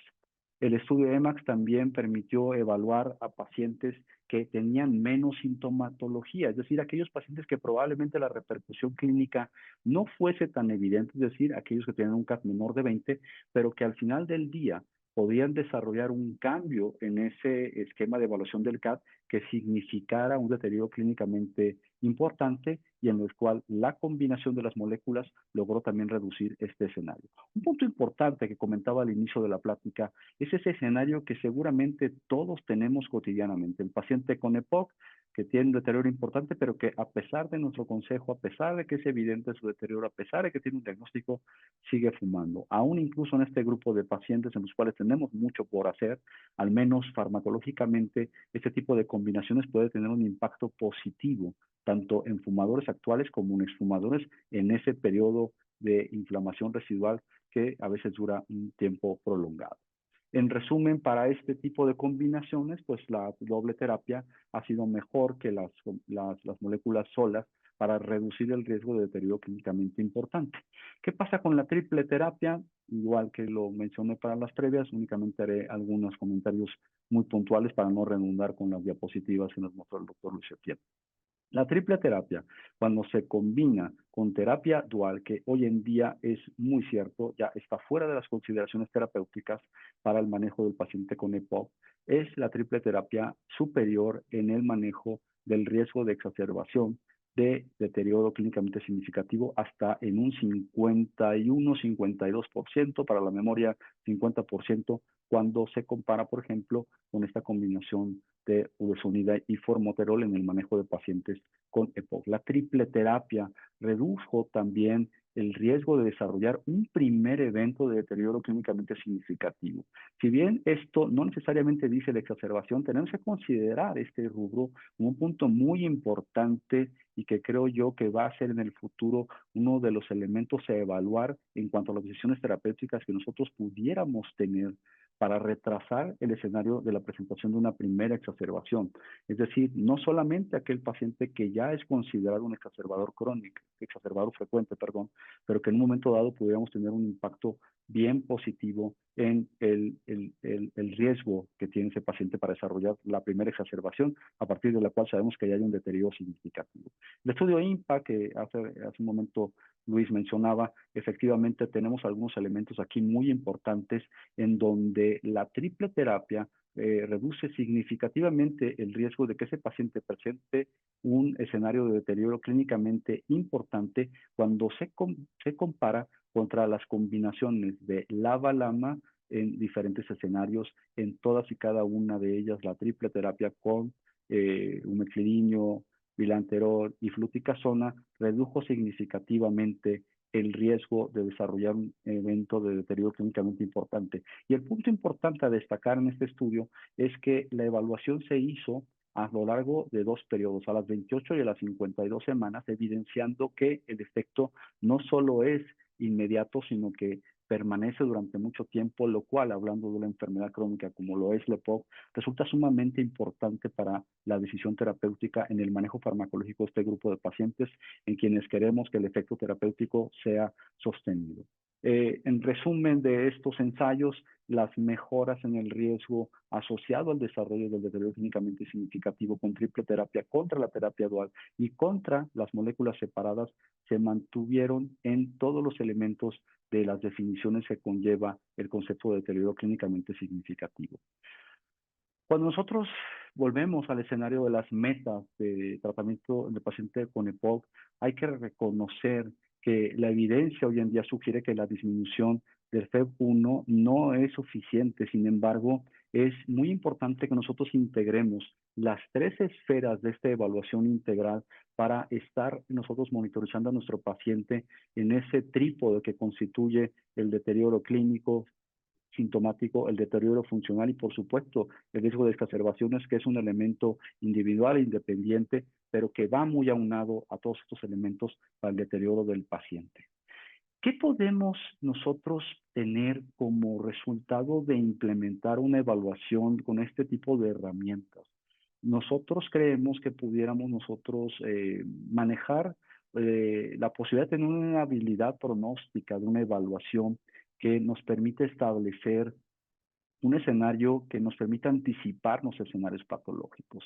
Quiero aquí poner un comparativo con cierta evidencia y que seguramente todos somos muy conscientes de que hemos tenido charlas larguísimas y acaloradas acerca de el comparativo que siempre es odioso, pero que nos permite tener escenarios de mejora y siempre ver en qué escenarios han tenido éxito otras especialidades y colegas, nos permite establecer un panorama quizá más cierto o por lo menos de un reto de investigación para nosotros. Los cardiólogos tienen un abordaje preventivo y no reactivo, es decir, no se basan en síntomas, sino en el riesgo que representa diferentes elementos para tomar decisiones terapéuticas, identificando tempranamente la enfermedad, tratando de manera preventiva aún en ausencia de síntomas persistentes y con un énfasis en la reducción por todos los medios farmacológicos y no farmacológicos de los factores de riesgo que los cardiólogos identifican. Para nosotros esto debiera ser un punto de inflexión que por lo menos nos pique un poquito el orgullo y sobre todo la investigación que nos permite establecer si en un momento dado, al igual que lo hacen los cardiólogos, que su evaluación cardiovascular incluye el colesterol, la presión arterial, historia de tabaquismo y otros elementos más, que son componentes individuales que son predictores, al igual que lo son el deterioro del FEV1, la existencia o el riesgo de exacerbaciones y el impacto clínico medido por alguna herramienta como el cuestionario de St. George o el CAP, que es muy fácilmente de implementar en la clínica. Una evaluación compuesta en ese sentido nos permite tener un mejor escenario de predicción de resultados que son de deterioro. Esto es un concepto que hoy en día hemos escuchado en muchos foros de un abordaje, un manejo holístico de la enfermedad pulmonar obstructiva crónica. Este cartel, que alguna vez lo vi en una calle de Madrid, creo que nos hace pensar en que debemos de volver a empezar a reconsiderar los elementos que tenemos frente a nosotros para empezar a ver escenarios terapéuticos que pudieran ser mucho más tendientes al escenario de prevención en medicina personalizada. Recordar entonces, a manera de conclusión, que este escenario de evaluación del deterioro clínicamente significativo es una medida compuesta que nos habla de la estabilidad de la enfermedad y que permite implementar estrategias farmacológicas terapéuticas a corto plazo para predecir un mejor resultado para nuestros pacientes. A pesar de que no se utiliza rutinariamente en la práctica clínica, creo que a partir de pronto pudiéramos nosotros tener en consideración estos escenarios para evaluar a nuestros pacientes. Gracias por su atención. Dejo por aquí esta pequeña fotografía que dice la parte más peligrosa en el lenguaje es que nosotros siempre lo hemos hecho así. Quizás es tiempo de empezar a romper paradigmas y empezar a hacer las cosas de una manera un poquito distinta. A ese respecto los voy a dejar enseguida con el doctor Adrián Rendón, que nos va a presentar algunas evidencias acerca de diferentes estudios que probablemente nos permitan empezar a modificar un poquito nuestro pensamiento a no tener una terapia reactiva, sino proactiva e incluso preventiva. Muchas gracias por su atención. Doctor Rendón, el escenario es suyo. Muy buenas noches. Para mí es un gran gusto estar aquí con los 496 asistentes a este simposio. Les mando un saludo cariñoso a mis compañeros, José Luis, Jonathan y Rafael, así como el equipo de producción que nos está apoyando el día de hoy. Y lo que yo voy a tratar de platicarles en los próximos minutos es, digamos, algo así medio filosófico en cuanto a optimización temprana del tratamiento con triple terapia.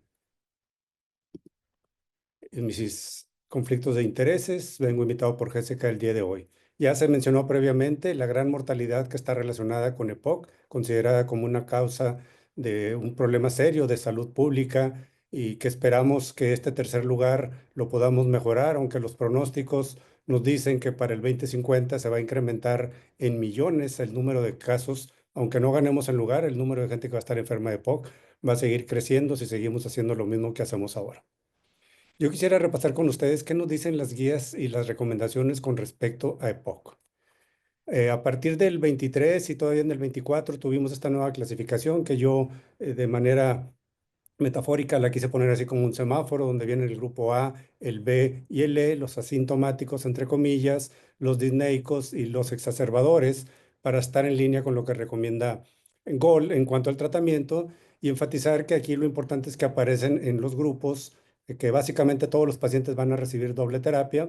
Se mencionó hace rato el uso de monoterapia que probablemente esté circunscrito a los pacientes del grupo A, pero yo creo que nos quedaríamos cortos porque los pacientes del grupo A, si tienen EPOC, tienen menos del 70% en el índice y tienen pérdida de la función pulmonar. Por lo tanto, deberíamos darle lo que mejore la función pulmonar. Y luego el terreno que pudiera tener la triple terapia bajo ciertas condiciones, que también ahí estamos debatiendo cuál debería ser el punto de corte. Pero a final de cuentas yo creo que nos sentimos bastante tranquilos porque de las 4 opciones que teníamos de dar tratamiento, ahora básicamente en los pacientes que diagnosticamos, en los que vemos el día a día, tenemos 2 opciones que decidir si mi paciente requiere doble broncodilatación o hay que pasarlo a triple terapia. Y dentro de la triple terapia, la gran ventaja que tenemos es que ya tenemos 2 presentaciones con dispositivos únicos en el que traen los 3 componentes, el ABA, el LAMA y el esteroide inhalado, y que tenemos presentaciones en aerosol o en polvo que nos pueden ayudar a decidir cuál es la mejor opción para mi paciente. ¿Qué tenemos como recomendaciones actuales? Voy a repasar con ustedes algunas de las guías y lo que quiero mencionar con ustedes es, vemos aquí que en los últimos pasos 3 y 4 es donde aparece la triple terapia en la mexicana, en la latinoamericana, último recurso, también en el paciente más grave, en las guías GOL, en el paciente exacerbador es donde aparece la triple terapia, inclusive la doble terapia aparece en un paciente que ya está disneico, es decir, que tiene enfermedad avanzada. Si nos vamos a las recomendaciones de seguimiento actuales del 2025, siguen apareciendo como último recurso la triple terapia y aparecen otras opciones de tratamiento para una minoría de pacientes. Y bueno, aparecen ahora el campo de los biológicos, que yo creo que es donde vamos a empezar a explorar dónde los vamos a acomodar realmente. Pero si se fijan en todas estas recomendaciones, ¿dónde aparecen esos medicamentos? Pues aparecen como última escalón en lo que vamos a abordar. Y luego en el paciente que ya tenemos exacerbado, que últimamente se puso de moda hacer recomendaciones de qué hacer con ellos después de la exacerbación, pues hay varias estrategias, pero ¿cuándo se implementan? Al momento de darle de alta, cuando ya tuvo la exacerbación. Este es un artículo previo, este es uno que está en prensa ahorita en el que estamos participando, y nuevamente las recomendaciones son todas ellas intervenciones tardías, cuando el paciente ya está muy sintomático, ya perdió función pulmonar o ya es un exacerbador. ¿Qué es lo que esperaríamos que siga en el futuro con tanto avance que tenemos tecnológico y de nuevos medicamentos? Yo me voy a enfocar a repasar con ustedes este artículo, que es una iniciativa española muy interesante que se llama ANTES, que precisamente eso es lo que quiere decir, una intervención temprana. Y aquí lo que quiero hacer énfasis en esta tabla es que aquí están los grupos de edad de 15 a 30 años, de 30 a 45 años, y vemos que la prevalencia de tener un límite inferior de lo normal en el índice de obstrucción es muy semejante a la que estamos viendo en los pacientes que diagnosticamos habitualmente de 60 años o mayores. No hay mucha diferencia. Y que inclusive hay pacientes en que ya están diagnosticados con EPOC a edades tempranas. O sea que no tenemos que esperarnos hasta que estén acá los pacientes. Y en esta iniciativa son 5 pasos los que ellos nos recomiendan que debamos abordar para tratar de que mejoremos la historia natural de la enfermedad. Y voy a empezar con el primero, en mejorar el subdiagnóstico. Este es un estudio que hicimos aquí en México, donde vimos que si nosotros íbamos a buscar a los pacientes, es decir, hacer una búsqueda activa en base a factores de riesgo, a espirometría, encontrábamos que la prevalencia era de un 20%, no los 8 o 10% que se reportan en otros lados, y que veíamos que la causa principal no era tabaquismo, sino era exposición a biomasa. Esto que nos indica que tendríamos que hacer una búsqueda activa y no solo en los fumadores, sino también en los otros grupos que tenemos en nuestro país. Y esto se magnifica en estudios que se han hecho en Latinoamérica, donde hasta casi el 80% de los pacientes, cuando se hacían búsquedas activas, no se había documentado que tenían EPOC. Este es otro estudio que no incluye Latinoamérica, pero sí incluye países de bajos recursos, que entraremos ahí, y aquí el número es mucho mayor todavía, hasta un 95% de subdiagnóstico. Entonces, ¿esto qué nos indica? Que definitivamente lo que tendremos que hacer es buscar una estrategia de ir a buscar a los pacientes y no esperar a que lleguen a consultar con nosotros. El segundo punto de actuar de manera temprana, pues yo quiero hacer diagnósticos tempranos. ¿Cómo le voy a hacer para hacer un diagnóstico temprano? Creo que ahora sí vamos a tener que empezar a considerar todos estos otros factores y meternos al grupo de pre-POC, en lo que deberíamos considerar sintomatología sugestiva de POC, cambios estructurales sugestivos de POC y alteraciones también funcionales que nosotros podemos predecir que el paciente ya tiene deterioro. Si ahorita estamos esperando a que el paciente llegue a tener abajo del 70%, a lo mejor mi paciente en particular, su valor normal para él era 90. O sea, me tengo que esperar a que llegue a 70 para decir que tiene POC. Y este grupo de pre-POC, que en un tiempo le llamamos para los jóvenes, a lo mejor no se acuerdan, pero en el primer gol que tuvimos, 2001, aquí ya venía. Aquí venía el grupo de pacientes que estaban en riesgo, todavía no reunían los criterios espirométricos, y aquí también esto equivaldría a los pacientes que les llamamos ahora el PRIS, que tienen una espirometría anormal, pero que no reúnen el criterio de obstrucción. En esta curva tan famosa que últimamente hemos usado mucho, recordar que lo que se pone aquí es BEF1, no es el índice de obstrucción, y que en el eje horizontal tenemos la edad. Y nosotros podemos ver que podemos tener pacientes con PREPOC en etapas tardías de la vida, en edad avanzada, pero también en edad temprana. Y estos pacientes, por definición, pues no reúnen el criterio, porque si lo reunieran serían pacientes con EPOC. Y si nos vamos a los de PRINCE, tampoco tienen el criterio de obstrucción abajo del 70% y los podemos encontrar en edad joven o en edad ya más avanzada.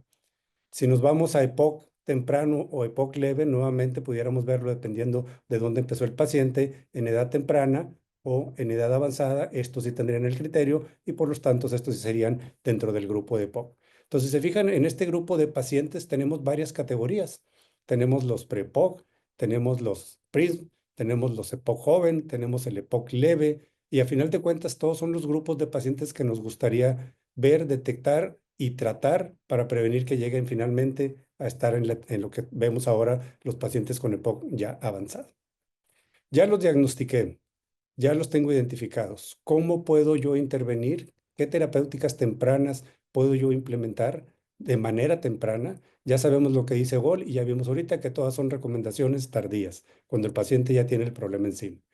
Pero ¿cómo podemos priorizar? Bueno, cada vez entendemos mejor que ahora los pacientes con PRIM, si los seguimos en el tiempo, en 10 años de seguimiento en este estudio, los pacientes empeoraron y pasaron de tener PRIM a completar los criterios de POC y en estadios, si se fijan, hasta avanzados de GOLD 2 a 4. Aquí eran pre-POC, se documenta que tienen POC y luego avanzan a estadios muy avanzados en 10 años. Y si nos vamos a 25 años del seguimiento de esos pacientes, el escenario todavía es peor. O sea, ¿qué nos está diciendo este estudio? Que los pacientes con PRIMS van a evolucionar, muchos de ellos, a desarrollar EPOC. Entonces, nosotros pensaríamos, tengo que hacer una intervención temprana en este grupo de pacientes para que no lleguen acá a tener EPOC. ¿Cuál sería? Triple terapia arriba de 300, triple terapia arriba de 100, doble terapia desde el principio, monoterapia aquí, iniciar biológicos, iniciar los nuevos inhibidores de fosfodiesterasa 3 o 4. Bueno, es una pregunta que no tenemos respuesta todavía y que tendremos que evaluar en el futuro. El otro punto importante es algo que ya se mencionó, es buscar exacerbación cero. En este estudio comparativo, ustedes pueden ver aquí pacientes del grupo A y del grupo B sin exacerbaciones. Aquí también son del grupo A y del grupo B que nada más tienen una exacerbación. Y acá arriba tenemos los que ahora definimos como exacerbadores. ¿Qué pasa con estos pacientes? Vemos este es el mayor número de exacerbadores, el gran porcentaje que tienen si lo seguimos en años, pero vemos que los que son de la OLB, que han tenido una sola exacerbación, tienen más riesgo que los que no los han tenido. Es decir, que estos pacientes también van a acabar tarde que temprano siendo exacerbadores. Lo que nos indica aquí la conclusión es que una exacerbación, aunque no sea severa, va a predecir que ese paciente está en mayor riesgo de tener una nueva exacerbación en el grupo A o B. Ahora, todas las exacerbaciones las clasificamos medio igual una vez que ya aparecen, independientemente de la severidad, sino qué vamos a hacer con ellas. Pero seguramente el paciente que va a dar al hospital, ese va a requerir un manejo muy particular que a lo mejor puede ser muy diferente de lo que estamos recomendando ahorita o mucho más temprano para evitar que los pacientes lleguen aquí. Pero sí, la conclusión en este estudio es que una sola exacerbación, aunque sea moderada, al incrementar el riesgo de que se venga la segunda, debería justificar escalar la terapia que esté recibiendo el paciente en ese momento.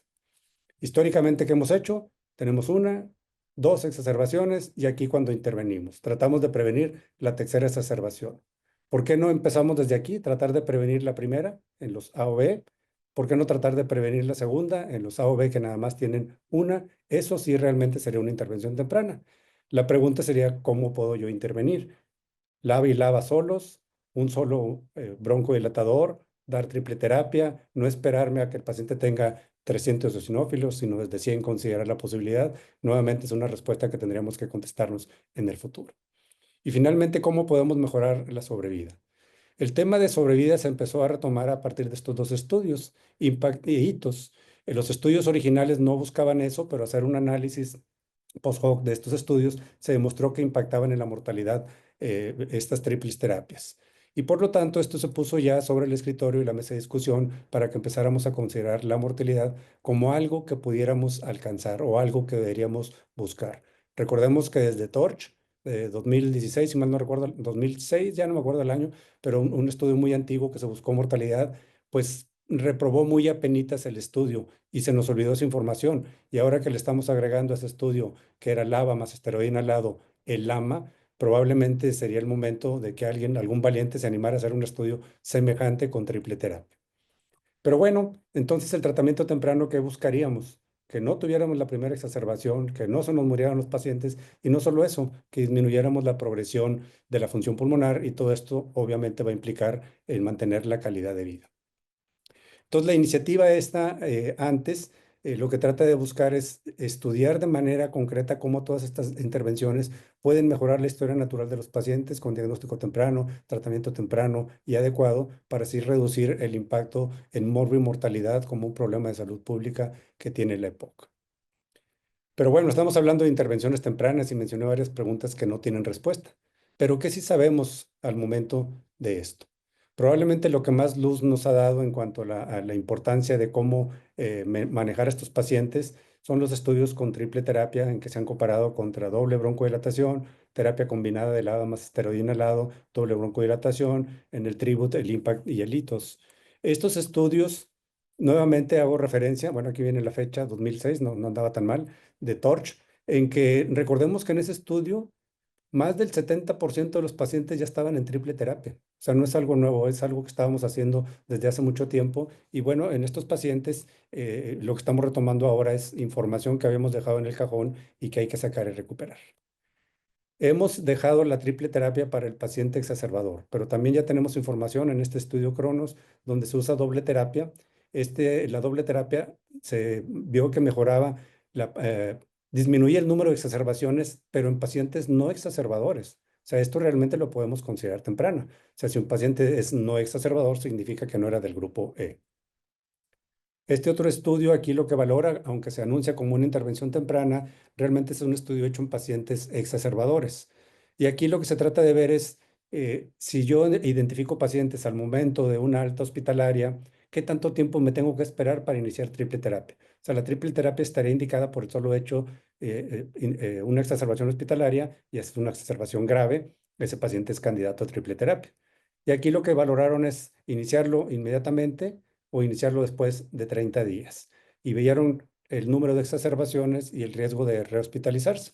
Y aquí en la comparación, exacerbaciones en inicio temprano contra tardío, se fijan todos los números son a favor del inicio temprano, el número de exacerbaciones por año nuevamente a favor del inicio temprano.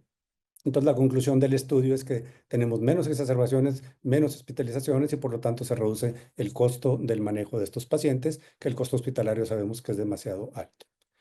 Enseguida les voy a presentar otros dos estudios que se han llamado DEPIC. El DEPIC no tiene nombre el primero, pero sea DEPIC 1, y tuvo una secuela que es el DEPIC 2, en que su servidor y el doctor Páramo tuvimos oportunidad de participar. Este es un estudio que se hizo en base a un modelaje. Lo que hicieron aquí es sacar de los estudios, ensayos clínicos que se han publicado, la información de los pacientes, los resultados que se tuvieron con los pacientes, y en base a hacer un modelo prediciendo, bueno, ¿qué pasaría si yo hubiera hecho esto en este momento o hubiera hecho otra intervención que no se hizo en los estudios originales?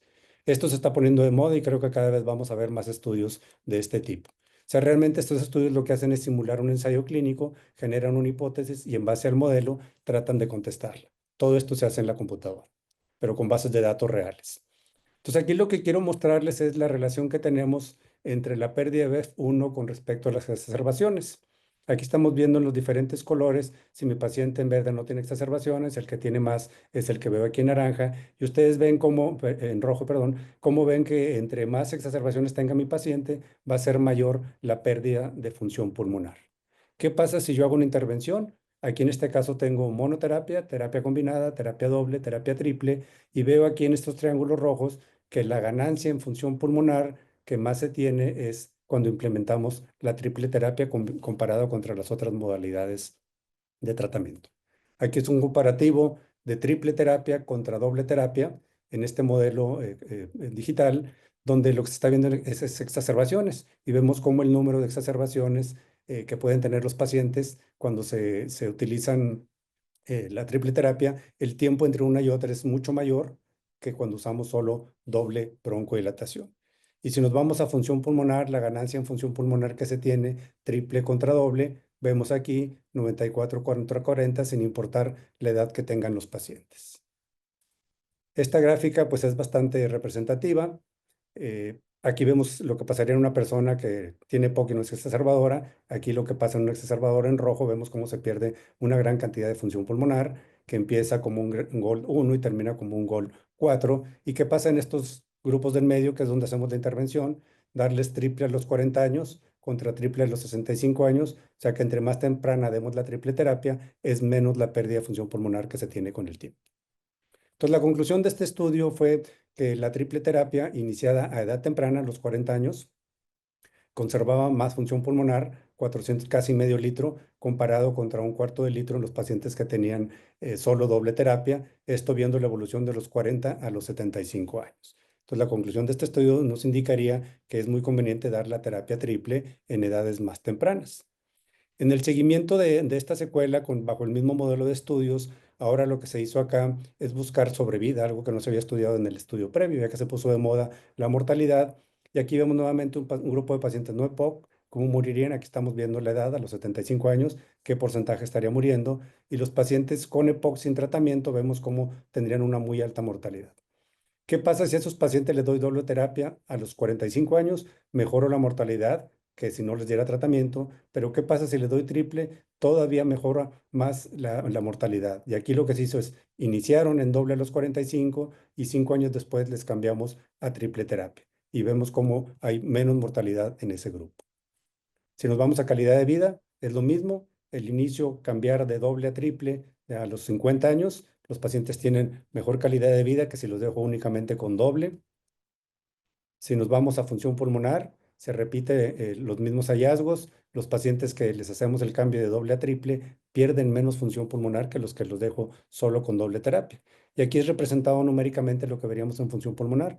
La tabla, la parte de abajo, el renglón de abajo, son los pacientes que iniciaron a los 45 en doble y se cambiaron a triple a los 50, y vemos que estos números comparados contra los que no tienen tratamiento o solo usaron doble terapia, todos son mejores independientemente de la edad a la que estemos evaluando a los pacientes, y que la diferencia entre doble y triple son más de 200 mililitros en cuanto a ganancia. Y en cuanto a calidad de vida, tenemos el mismo escenario.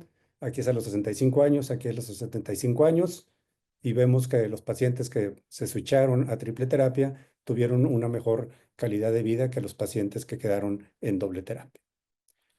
Bueno, queremos dar tratamiento temprano. De todo esto que estamos comentando, yo que les pudiera comentar, ¿qué es lo que yo veo de todo esto? Pues sí, definitivamente yo creo que debemos perseguir la primera exacerbación, tratar de evitarla. De esta manera, directa o indirectamente, vamos a disminuir la mortalidad y también vamos a disminuir la progresión de la enfermedad. Deberíamos iniciar triple terapia en forma temprana. Bueno, ojalá tuviéramos esa información. Ahorita lo que sí es claro es que yo creo que lo estamos iniciando de manera muy tardía. Nos estamos esperando a que los pacientes pasen por toda la cascada de recomendaciones antes de llegar a la triple terapia. Este artículo es muy interesante porque la manera como lo hicieron, sacando de bases de datos de miles y miles de pacientes, empezaron a documentar que había pacientes que se podían clasificar dependiendo de los hallazgos que íbamos teniendo. Y había pacientes subclínicos, pacientes que tenían alteraciones bioquímicas o fisiológicas, estructurales, que se diferenciaban entre hombres y mujeres. Es decir, que cada vez vamos a tener más información que nos permita ver a los pacientes, identificarlos en etapas tempranas. Y entonces, ahora sí, si yo ya tengo mis pacientes identificados un pre-EPOC, ¿qué intervención temprana debería hacer para que no llegue a ser un EPOC? Lo mismo sería para los pacientes con PRID o con EPOC leve o con EPOC a edades tempranas. GOL 2025 nos sigue dando las mismas recomendaciones. Básicamente es la misma cascada de tratamiento y seguimos sin considerar las comorbilidades. Yo creo que un paciente que tiene cardiopatía isquémica y tiene una sola exacerbación que sea moderada, no es lo mismo que tenga a un paciente que no tenga comorbilidades. Le pongo aquí XX porque yo sigo esperanzado que cada año nos empiecen a meter en las recomendaciones cómo manejar al paciente con comorbilidades. Y a lo mejor en cada uno de estos grupos tendríamos que considerar un manejo más agresivo, intervención temprana, si mi paciente tiene comorbilidades. Y con respecto a los etiotipos, pues definitivamente yo creo que cada uno de estos va a requerir un tratamiento muy particular, porque estamos viendo que el EPOC por cigarro no es lo mismo que el EPOC por biomasa, y seguramente hay diferencias muy marcadas si nos ponemos a ver en detalle con las demás causas que se están comentando ahora con EPOC, que desde mi punto de vista lo único que tienen en común es la espirometría, porque muchos de los datos clínicos, fisiológicos, estructurales son totalmente diferentes. Entonces, estos pacientes no aplican las recomendaciones de GOL como las tenemos ahora. Esperemos que en un futuro tengamos información y al menos en algunos de ellos pueda quedar claro qué hacer.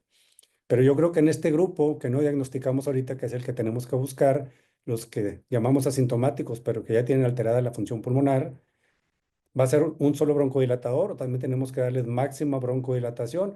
Recordemos que por más broncodilatador que le demos a nuestros pacientes, nunca normalizamos la función pulmonar, no les quitamos las disneas, disminuimos el riesgo de exacerbaciones, pero como quiera van a exacerbar con el tiempo. Entonces probablemente en este grupo también es donde tengamos que influir más y a lo mejor es donde vamos a ser más agresivos.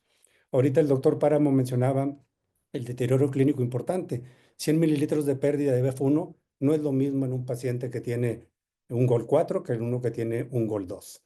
Entonces yo creo que esas definiciones también tendríamos que considerarlas de manera individual para cada uno de nuestros pacientes. Y si somos agresivos aquí, en este grupo, en el A, pues vamos a evitar que tengamos en el B y que tengamos en el D los pacientes. Hacia allá tendríamos que ir. ¿Qué es lo que tendríamos que hacer? Ahorita, ¿qué es lo que tenemos disponible para el grupo A? Pues dar doble broncodilatación con horario, no por razón necesaria, o dar triple terapia si esto realmente demuestra que disminuye la pérdida de la progresión pulmonar o que dado a etapas tempranas también disminuye la mortalidad a los 75 años. Y con respecto al paciente que es B, que ahorita recomendamos darle doble broncodilatador, pero tenemos un gran número de pacientes que siguen disneicos con doble terapia, bueno, probablemente ese grupo de pacientes la triple terapia también sea la opción, independientemente de los eosinófilos, es lo que tendríamos que tratar de determinar. Entonces nos estamos moviendo que demos triple terapia desde el grupo B, pues tenemos información que nos dice que estos pacientes que se inicia de manera temprana tienen menos exacerbaciones, menos hospitalizaciones, menos progresión. Acá con la triple terapia en manera temprana, menos exacerbaciones y menos progresión. Y ahora estamos viendo en estos dos estudios que son modelos matemáticos que también tenemos menos muertes y mejor calidad de vida. Entonces, terapia triple desde el B, yo creo que cada vez nos estamos moviendo más hacia allá, pero aún no tenemos la respuesta definitiva, concreta, que podamos decir que los pacientes deban estar ahí. Espero que pronto salga más información que nos oriente a qué hacer con ese grupo tan complejo y tan difícil de manejar. El paciente del grupo B con comorbilidades que persiste disneico a pesar de estar en doble terapia. Y yo con esto termino la presentación y le cedo la palabra a nuestro presidente, el doctor José Luis, para que modere la sesión de preguntas. Muchas gracias por su atención. ¿Qué tal? Muy buenas noches. Un saludo a todos, fraterno. Y en los minutos que nos quedan, hay varias preguntas, pero más que preguntas, hay muchas felicitaciones para todos nuestros ponentes y, como no, pues excelentes pláticas y una revisión adecuada de la bibliografía sobre este gran tema de POC. Y bueno, tenemos 4 ponentes y tenemos preguntas para cada uno de ellos. Por ejemplo, para el doctor Jonathan, ¿qué opina usted hablando de la monoterapia, en lo que se consideró como los pacientes, que lo comentó muy bien el doctor, y hay algunas preguntas, lo que sería el PrEP-EPOC, la utilidad de la monoterapia en esos pacientes? Bien, si respondemos desde la evidencia, no hay todavía una respuesta para poder responder a esta pregunta, pero digo, como opinión y esto a título personal, yo considero que un paciente que tiene factores de riesgo para desencadenar en un futuro de POC y tiene síntomas, aunque no cumpla la definición estrictamente de POC, pues se podría haber beneficiado de un broncodilatador de acción prolongada, siempre y cuando pues no haya más riesgos que beneficios cuando se aporte esta terapia. Muchas gracias. Para el doctor Septién, ¿cuál sería el mejor dispositivo para el paciente geriátrico? Ok, pues depende mucho para el paciente geriátrico sabemos que muchas veces puede tener problemas con su capacidad inspiratoria y con el flujo inspiratorio pico. Pues dependiendo mucho de su capacidad, yo creo que pues el dispositivo podría ser, por ejemplo, ya cuando son adultos mayores o que no pueden utilizar un dispositivo, una alternativa podrían ser las nebulizaciones. Sin embargo, también, por ejemplo, si tienen pobre capacidad respiratoria, dispositivo Respimat, pero también hemos visto, por ejemplo, ya vimos en la presentación que el dispositivo Ellipta también puede ser muy útil en algunos pacientes de diferentes tipos de edades y sobre todo la capacidad de tener un buen apego al medicamento y sobre todo la ventaja que sea cada 24 horas, eso también nos va a ayudar mucho al apego, ¿no? Entonces, si me preguntas cuál es el dispositivo ideal para EPOC, te podría decir que no hay un dispositivo ideal, sino que creo que es importante individualizar cada caso para poder escoger cuál es el medicamento, el dispositivo ideal para el paciente con EPOC. Ok. Para el doctor Páramo, la utilidad de la rehabilitación pulmonar en el impacto a los pacientes con EPOC. Hay que recordar que tenemos una gran deuda académica en nuestros países. México forma pocos rehabilitadores pulmonares, pocos neumólogos hacen rehabilitación pulmonar y pocos rehabilitadores entran a esa especialidad. ¿Qué opina, doctor Páramo? Gracias por la pregunta, muy importante, coincido. De hecho, mañana habrá algún tema que se va a desarrollar sobre este rubro. Indudablemente que aquí hemos discutido y seguiremos discutiendo hasta el cansancio las estrategias farmacológicas, pero nunca debemos de olvidar dos estrategias fundamentales. La primera es que deje de fumar, lo cual a veces, no a veces, muy frecuentemente es casi imposible con los pacientes. Y en segundo lugar, que la estrategia farmacológica tiene también sus limitantes y la terapéutica no farmacológica, especialmente la rehabilitación pulmonar, es una estrategia que reditúa de manera muy importante en los pacientes en cualquier estadiaje de la enfermedad, especialmente en aquellos que han tenido una pérdida de función pulmonar muy importante. Tengo yo que coincidir plenamente con el doctor Sandoval en que existe una deuda que será difícil saldar, pero creo que mis compañeros que están a cargo de las instituciones de formación de nuevos neumólogos y todos en general debemos de ser mucho más insistentes en mejorar esa condición, promoverla, hacer que nuestros pacientes hagan ejercicio, eh, implementar ese tipo de medidas siempre tendrá un impacto muy positivo en todos los rubros. Mejora de capacidad pulmonar, mejora sintomática y hasta en estado de ánimo los pacientes, lo cual es un punto tremendamente importante, plenamente recomendable, gran impacto de la rehabilitación pulmonar sin duda. Muchas gracias. Doctor Rendón, sobre las coexistencias de enfermedad, eh, ¿qué tratamiento se sugeriría para el paciente que es EPOC con cáncer en cuestiones de triple terapia? ¿Sería igual? ¿Es diferente? Alguien, perdón por lo directo, alguien puede decir, híjole, triple terapia, un cáncer pulmonar, a lo mejor como están los recortes en nuestras instituciones, a lo mejor no se lo quieren dar a ellos. ¿Qué opina usted, doctor? Yo creo, José Luis, que las indicaciones que nosotros debemos hacer siempre deben ser buscar lo ideal que el paciente debe recibir. Y ya si entramos en los asegúnes, que porque no tiene, no hay en el cuadro básico, no le alcanza el dinero, la razón que tú quieras, bueno, ya vemos que asegún decidimos, pero de entrada escoger lo ideal. O sea, el cáncer, de cualquier tipo de cáncer, no es contraindicación para usar triple terapia. Solo debemos usar si el paciente tiene indicación, eso es lo que le debemos de dar. De hecho, si tiene una comorbilidad, yo creo que es cuando debemos ser más agresivos en el manejo y darle lo mejor que tengamos para evitar exacerbaciones, porque si no la comorbilidad se puede descompensar y sea eso lo que mate al paciente. Recordemos que los pacientes con EPOC, depende del estadio en que los pesquemos, muchos de ellos no mueren por la EPOC, sino mueren por descompensación de sus comorbilidades. Y Agradezco. Ajá, sí, sí, sí, estoy de acuerdo. Hice la pregunta como vino. Sí. ahondando un poquito en lo que mencionaba Luis ahorita de los dispositivos, es una pregunta que siempre está ahí en el aire. Recordemos que los dispositivos cuando mucho duran un mes. O sea, no es que yo le doy uno al paciente y ya es para toda la vida. Al mes que venga, si no le funcionó, pues le doy el otro. O sea, se pueden hacer pruebas de ver cuál usa mejor el paciente. Entonces yo creo que eso de andarnos quebrando la cabeza de que cuál y el otro, pues le doy el que creo que le conviene en este momento y si no le funciona, pues le cambio a otro. Ok, vamos un poquito para en reversa. Doctor Páramo, eh, ¿es el mismo EPOC con los pacientes que sufren de apnea del sueño? ¿Qué estudios o qué terapéuticas impactarán ahí? Bien, interesante pregunta. Son dos entidades independientes, pero que tienen la peculiaridad de coexistir con relativa frecuencia en nuestro medio. Independientemente del manejo que cada enfermedad por separado tiene, ninguna de las dos se excluye en cuanto a consideraciones terapéuticas. Es decir, lo mismo que decía ahorita Adrián, que el paciente con apnea del sueño es un estadio en el cual requiera terapia dual o triple terapia, hay que hacerlo de la misma forma.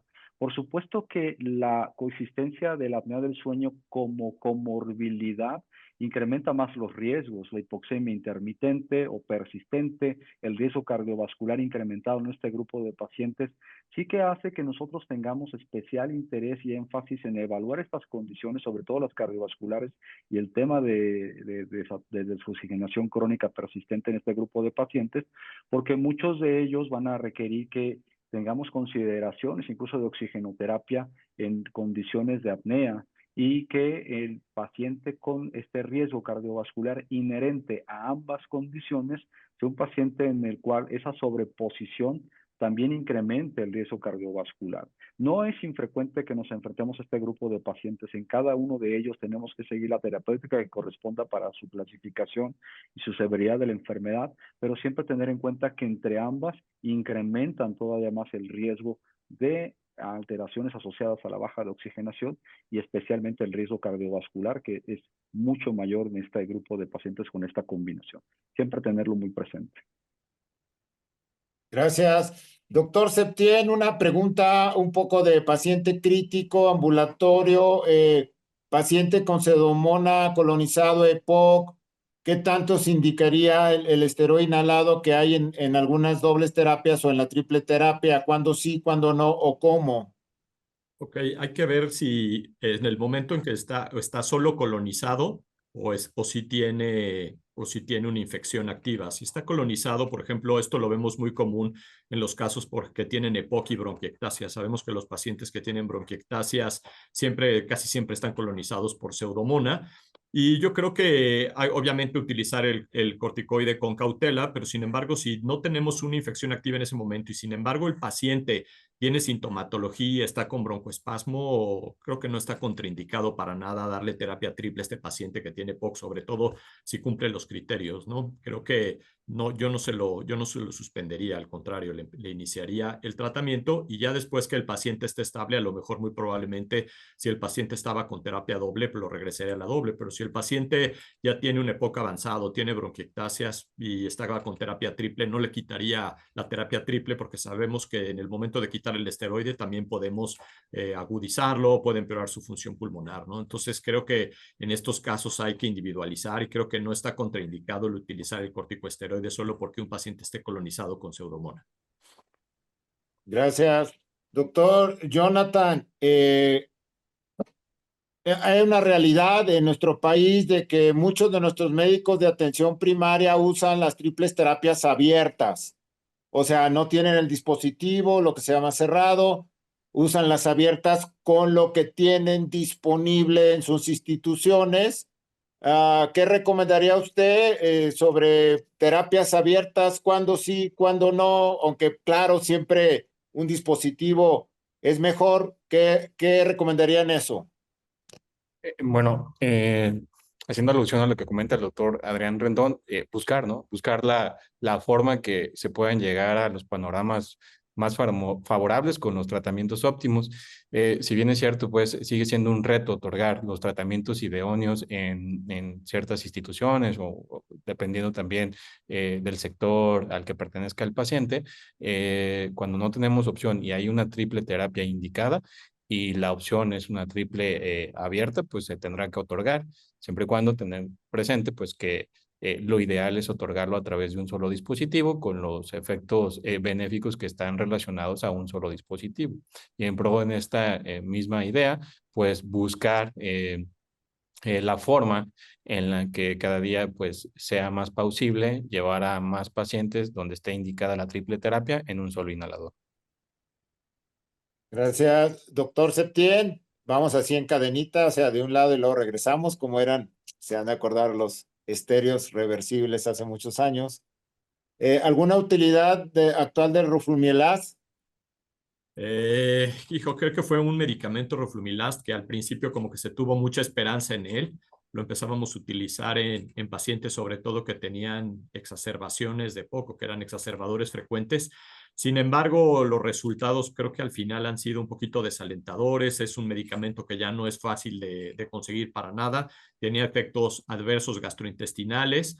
La mejoría en la función pulmonar era mínima y además que era un medicamento que era algo costoso. Entonces, creo que es un medicamento que ha caído en desuso. La verdad es que Tengo mucho tiempo, hay incluso años que no lo utilizo y creo que mis colegas pensarán igual que yo. Sí, de hecho recuerdo en una sesión un colega pues dijo, no está, pero tampoco lo extraño mucho.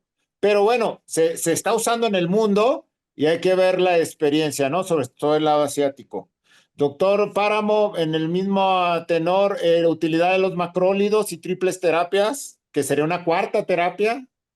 Sí, efectivamente. Bueno, Gol es muy claro en la modalidad en la cual nosotros deberíamos utilizar este tipo de estrategias terapéuticas adicionales. Ya Luis comentaba ahorita el tema del roflumilast, pues ha sido, si bien no del todo alentador, el tema de los macrólidos por esta percepción que tenemos acerca de sus propiedades antimicrobianas e inmunomoduladoras que se invocan por ahí, es una de las estrategias que también se ha definido, especialmente en aquellos pacientes que tienen escenarios de ser exfumadores, en pacientes que probablemente también venga aquí un escenario de colonización como terapéutica profiláctica, de las quizás pocas indicaciones que tengan los antibióticos como profilaxis. El escenario, si bien no es muy vasto en cuanto a los efectos que tiene este tipo de estrategia en grupos específicos de pacientes, siempre hay que considerarlo en aquel grupo de pacientes que persiste con esputo purulento, que tiene alguna colonización, que es un paciente que persiste sintomático a pesar de haber agotado las demás estrategias terapéuticas, está indicado y debe ser considerado en este grupo de pacientes. Gracias, doctor Rendón, sobre el estudio de PIT, moléculas que se han medido, que se piensan medir. En el estudio se consideraron todos los ensayos clínicos que habían usado cualquier tipo de doble, de triple o de terapia combinada, inclusive de monoterapia. Y en base a los análisis de los ensayos clínicos con esos medicamentos, se hizo el modelo predictivo, tratando de meter variantes diferentes a las que se hicieron en el ensayo clínico original, de qué intervención, si yo lo hubiera modificado de esta manera, qué hubiera pasado. Eso es básicamente lo que se hizo en estos ensayos. O sea, pero todos los medicamentos disponibles en el momento del estudio se usaron. Ok, muchas gracias.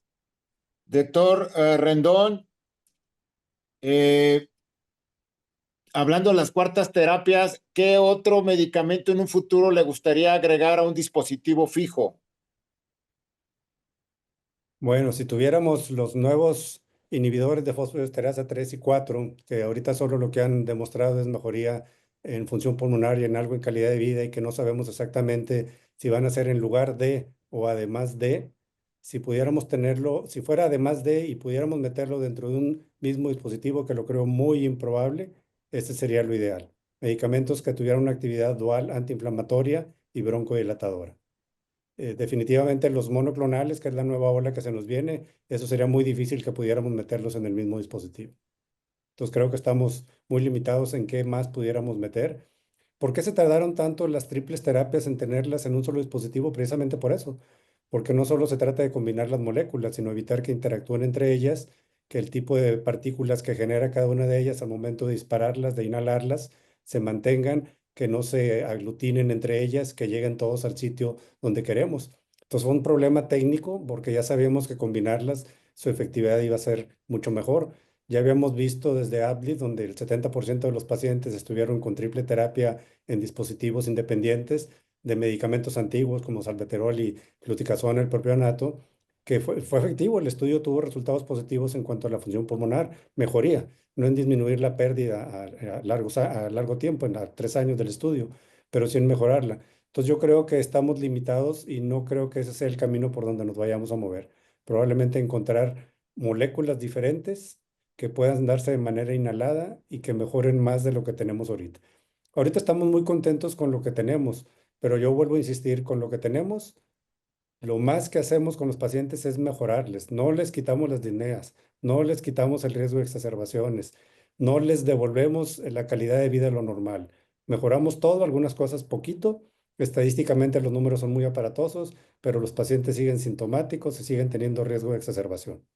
Entonces, en ese camino tendríamos que movernos en ver cómo realmente mejoramos más a los pacientes independientemente de lo que hacemos ahorita. Gracias. Y hay una pregunta, fue de hecho de las primeras, de qué significaba lo que miraban en los artículos, lo que era CID. Obviamente creo que se refiere a la clínica, el deterioro clínico que se valora en los estudios prospectivos. Y sobre los BDS, obviamente broncodilatadores o alteraciones bronquiales de bronquiectasias dilatadas que también se pueden ver y que se ponen como siglas en los artículos. Ah, regresamos al doctor Jonathan. Doctor Jonathan, si usted hubiera un modelaje bueno, nos vamos a meter algo más sencillo. Si hubiera un nuevo platino, estudio de platino, que fue hace 20 años, ¿qué cree que sería ahora en nuestra situación en México con respecto a la prevalencia? Gracias, doctor, por la pregunta. Bueno, si hubiera un nuevo platino en la actualidad, creo que se tendrían que agregar los hallazgos que existen ya en relación a otras formas de inhaladores tóxicos, como son los vapeadores.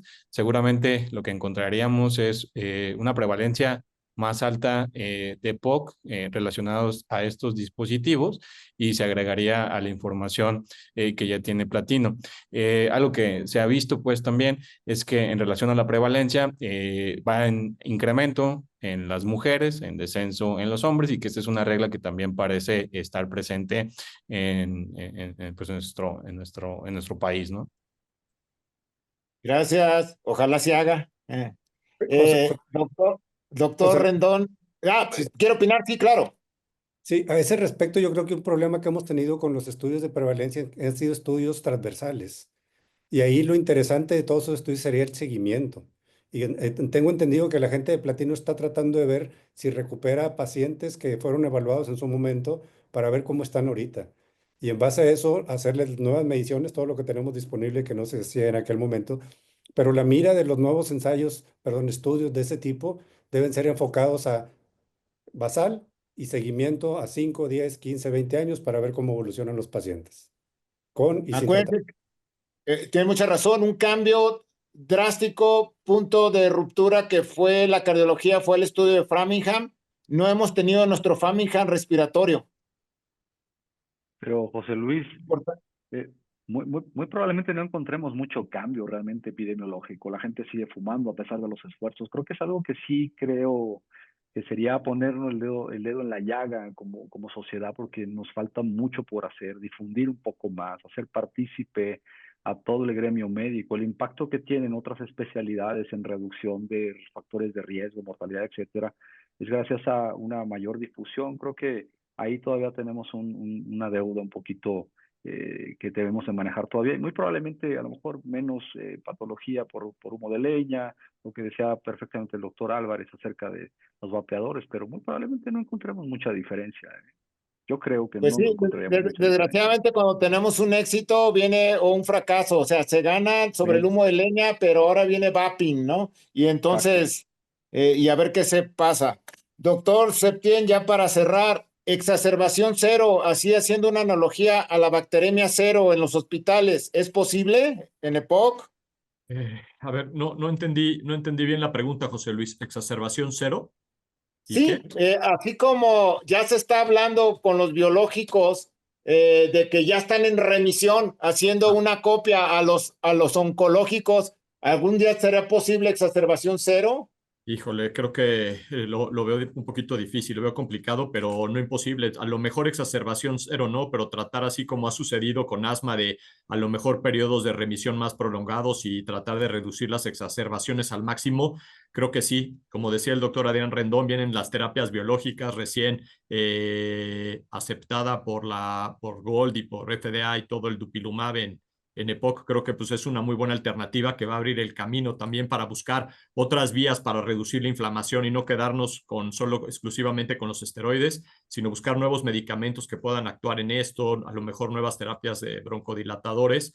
Y obviamente, pues ese sería el objetivo ideal, ¿no? Que los pacientes no se exacerben, pero pues lo que hemos visto a lo largo de la historia y a lo largo del tiempo y en todas las publicaciones es que eventualmente es una enfermedad donde todavía los pacientes, a pesar de los tratamientos óptimos, se siguen exacerbando. Ok, Ya tenemos un minutito para cerrar. Vamos a regalarle 15 segundos a cada uno de ustedes. Empezamos con el doctor Jonathan, 15 segundos. No, pues nada, gracias por la invitación y gracias también a la industria y a ustedes por el interés. Doctor Septién.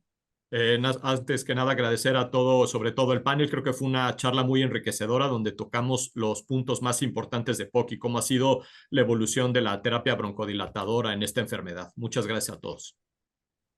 Doctor Páramo. Agradecerle a la sociedad, a GSK y a este grupo de expertos y grandes amigos neumólogos, enfatizar, empezar a pensar diferente, a ser más proactivos y anticiparnos un poquito más en el manejo del EPOC. Creo que eso es lo que viene en el futuro cercano. Doctor Rendón. Pues yo muy contento, José Luis, de participar en esta cuarta edición de la Semana de POC, que realmente la primera edición fue la Semana del Pulmón, en la fecha del Día Mundial del EPOC. Cumplimos 5 años en esta fecha de tener esta iniciativa y espero que tú y la gente que te sigue la sigan manteniendo. Muy agradecidos de estar con ustedes y haber participado. Pues muchas gracias. Estamos acabando en tiempo, iniciamos a tiempo. Tuvimos más de 500 asistentes en webinar que no se salieron, digo, siendo a mitad de semana, siendo tardecito. Esto nos habla de una importancia enorme. Claro, esto se puede después ver por otras plataformas, pero agradecemos la gran participación de todos mis colegas, la gran impulso de la sociedad y claro que van a seguir en los próximos años estos, siempre teniendo claro la industria de nuestros amigos, en este caso de GSK y todos los demás que nos han ayudado en la Semana Nacional por EPOC. Les deseo una muy buena semana, una mejor noche y nos esperamos en marzo 11 a 15, Acapulco e Imperial, semana de nuestro Congreso Nacional y después se van a la Asociación Latinoamericana de Toros en julio en Cancún. Así que tenemos mucha neumología que aprender en los próximos meses. Muchas gracias, un abrazo fraterno, muy buenas noches.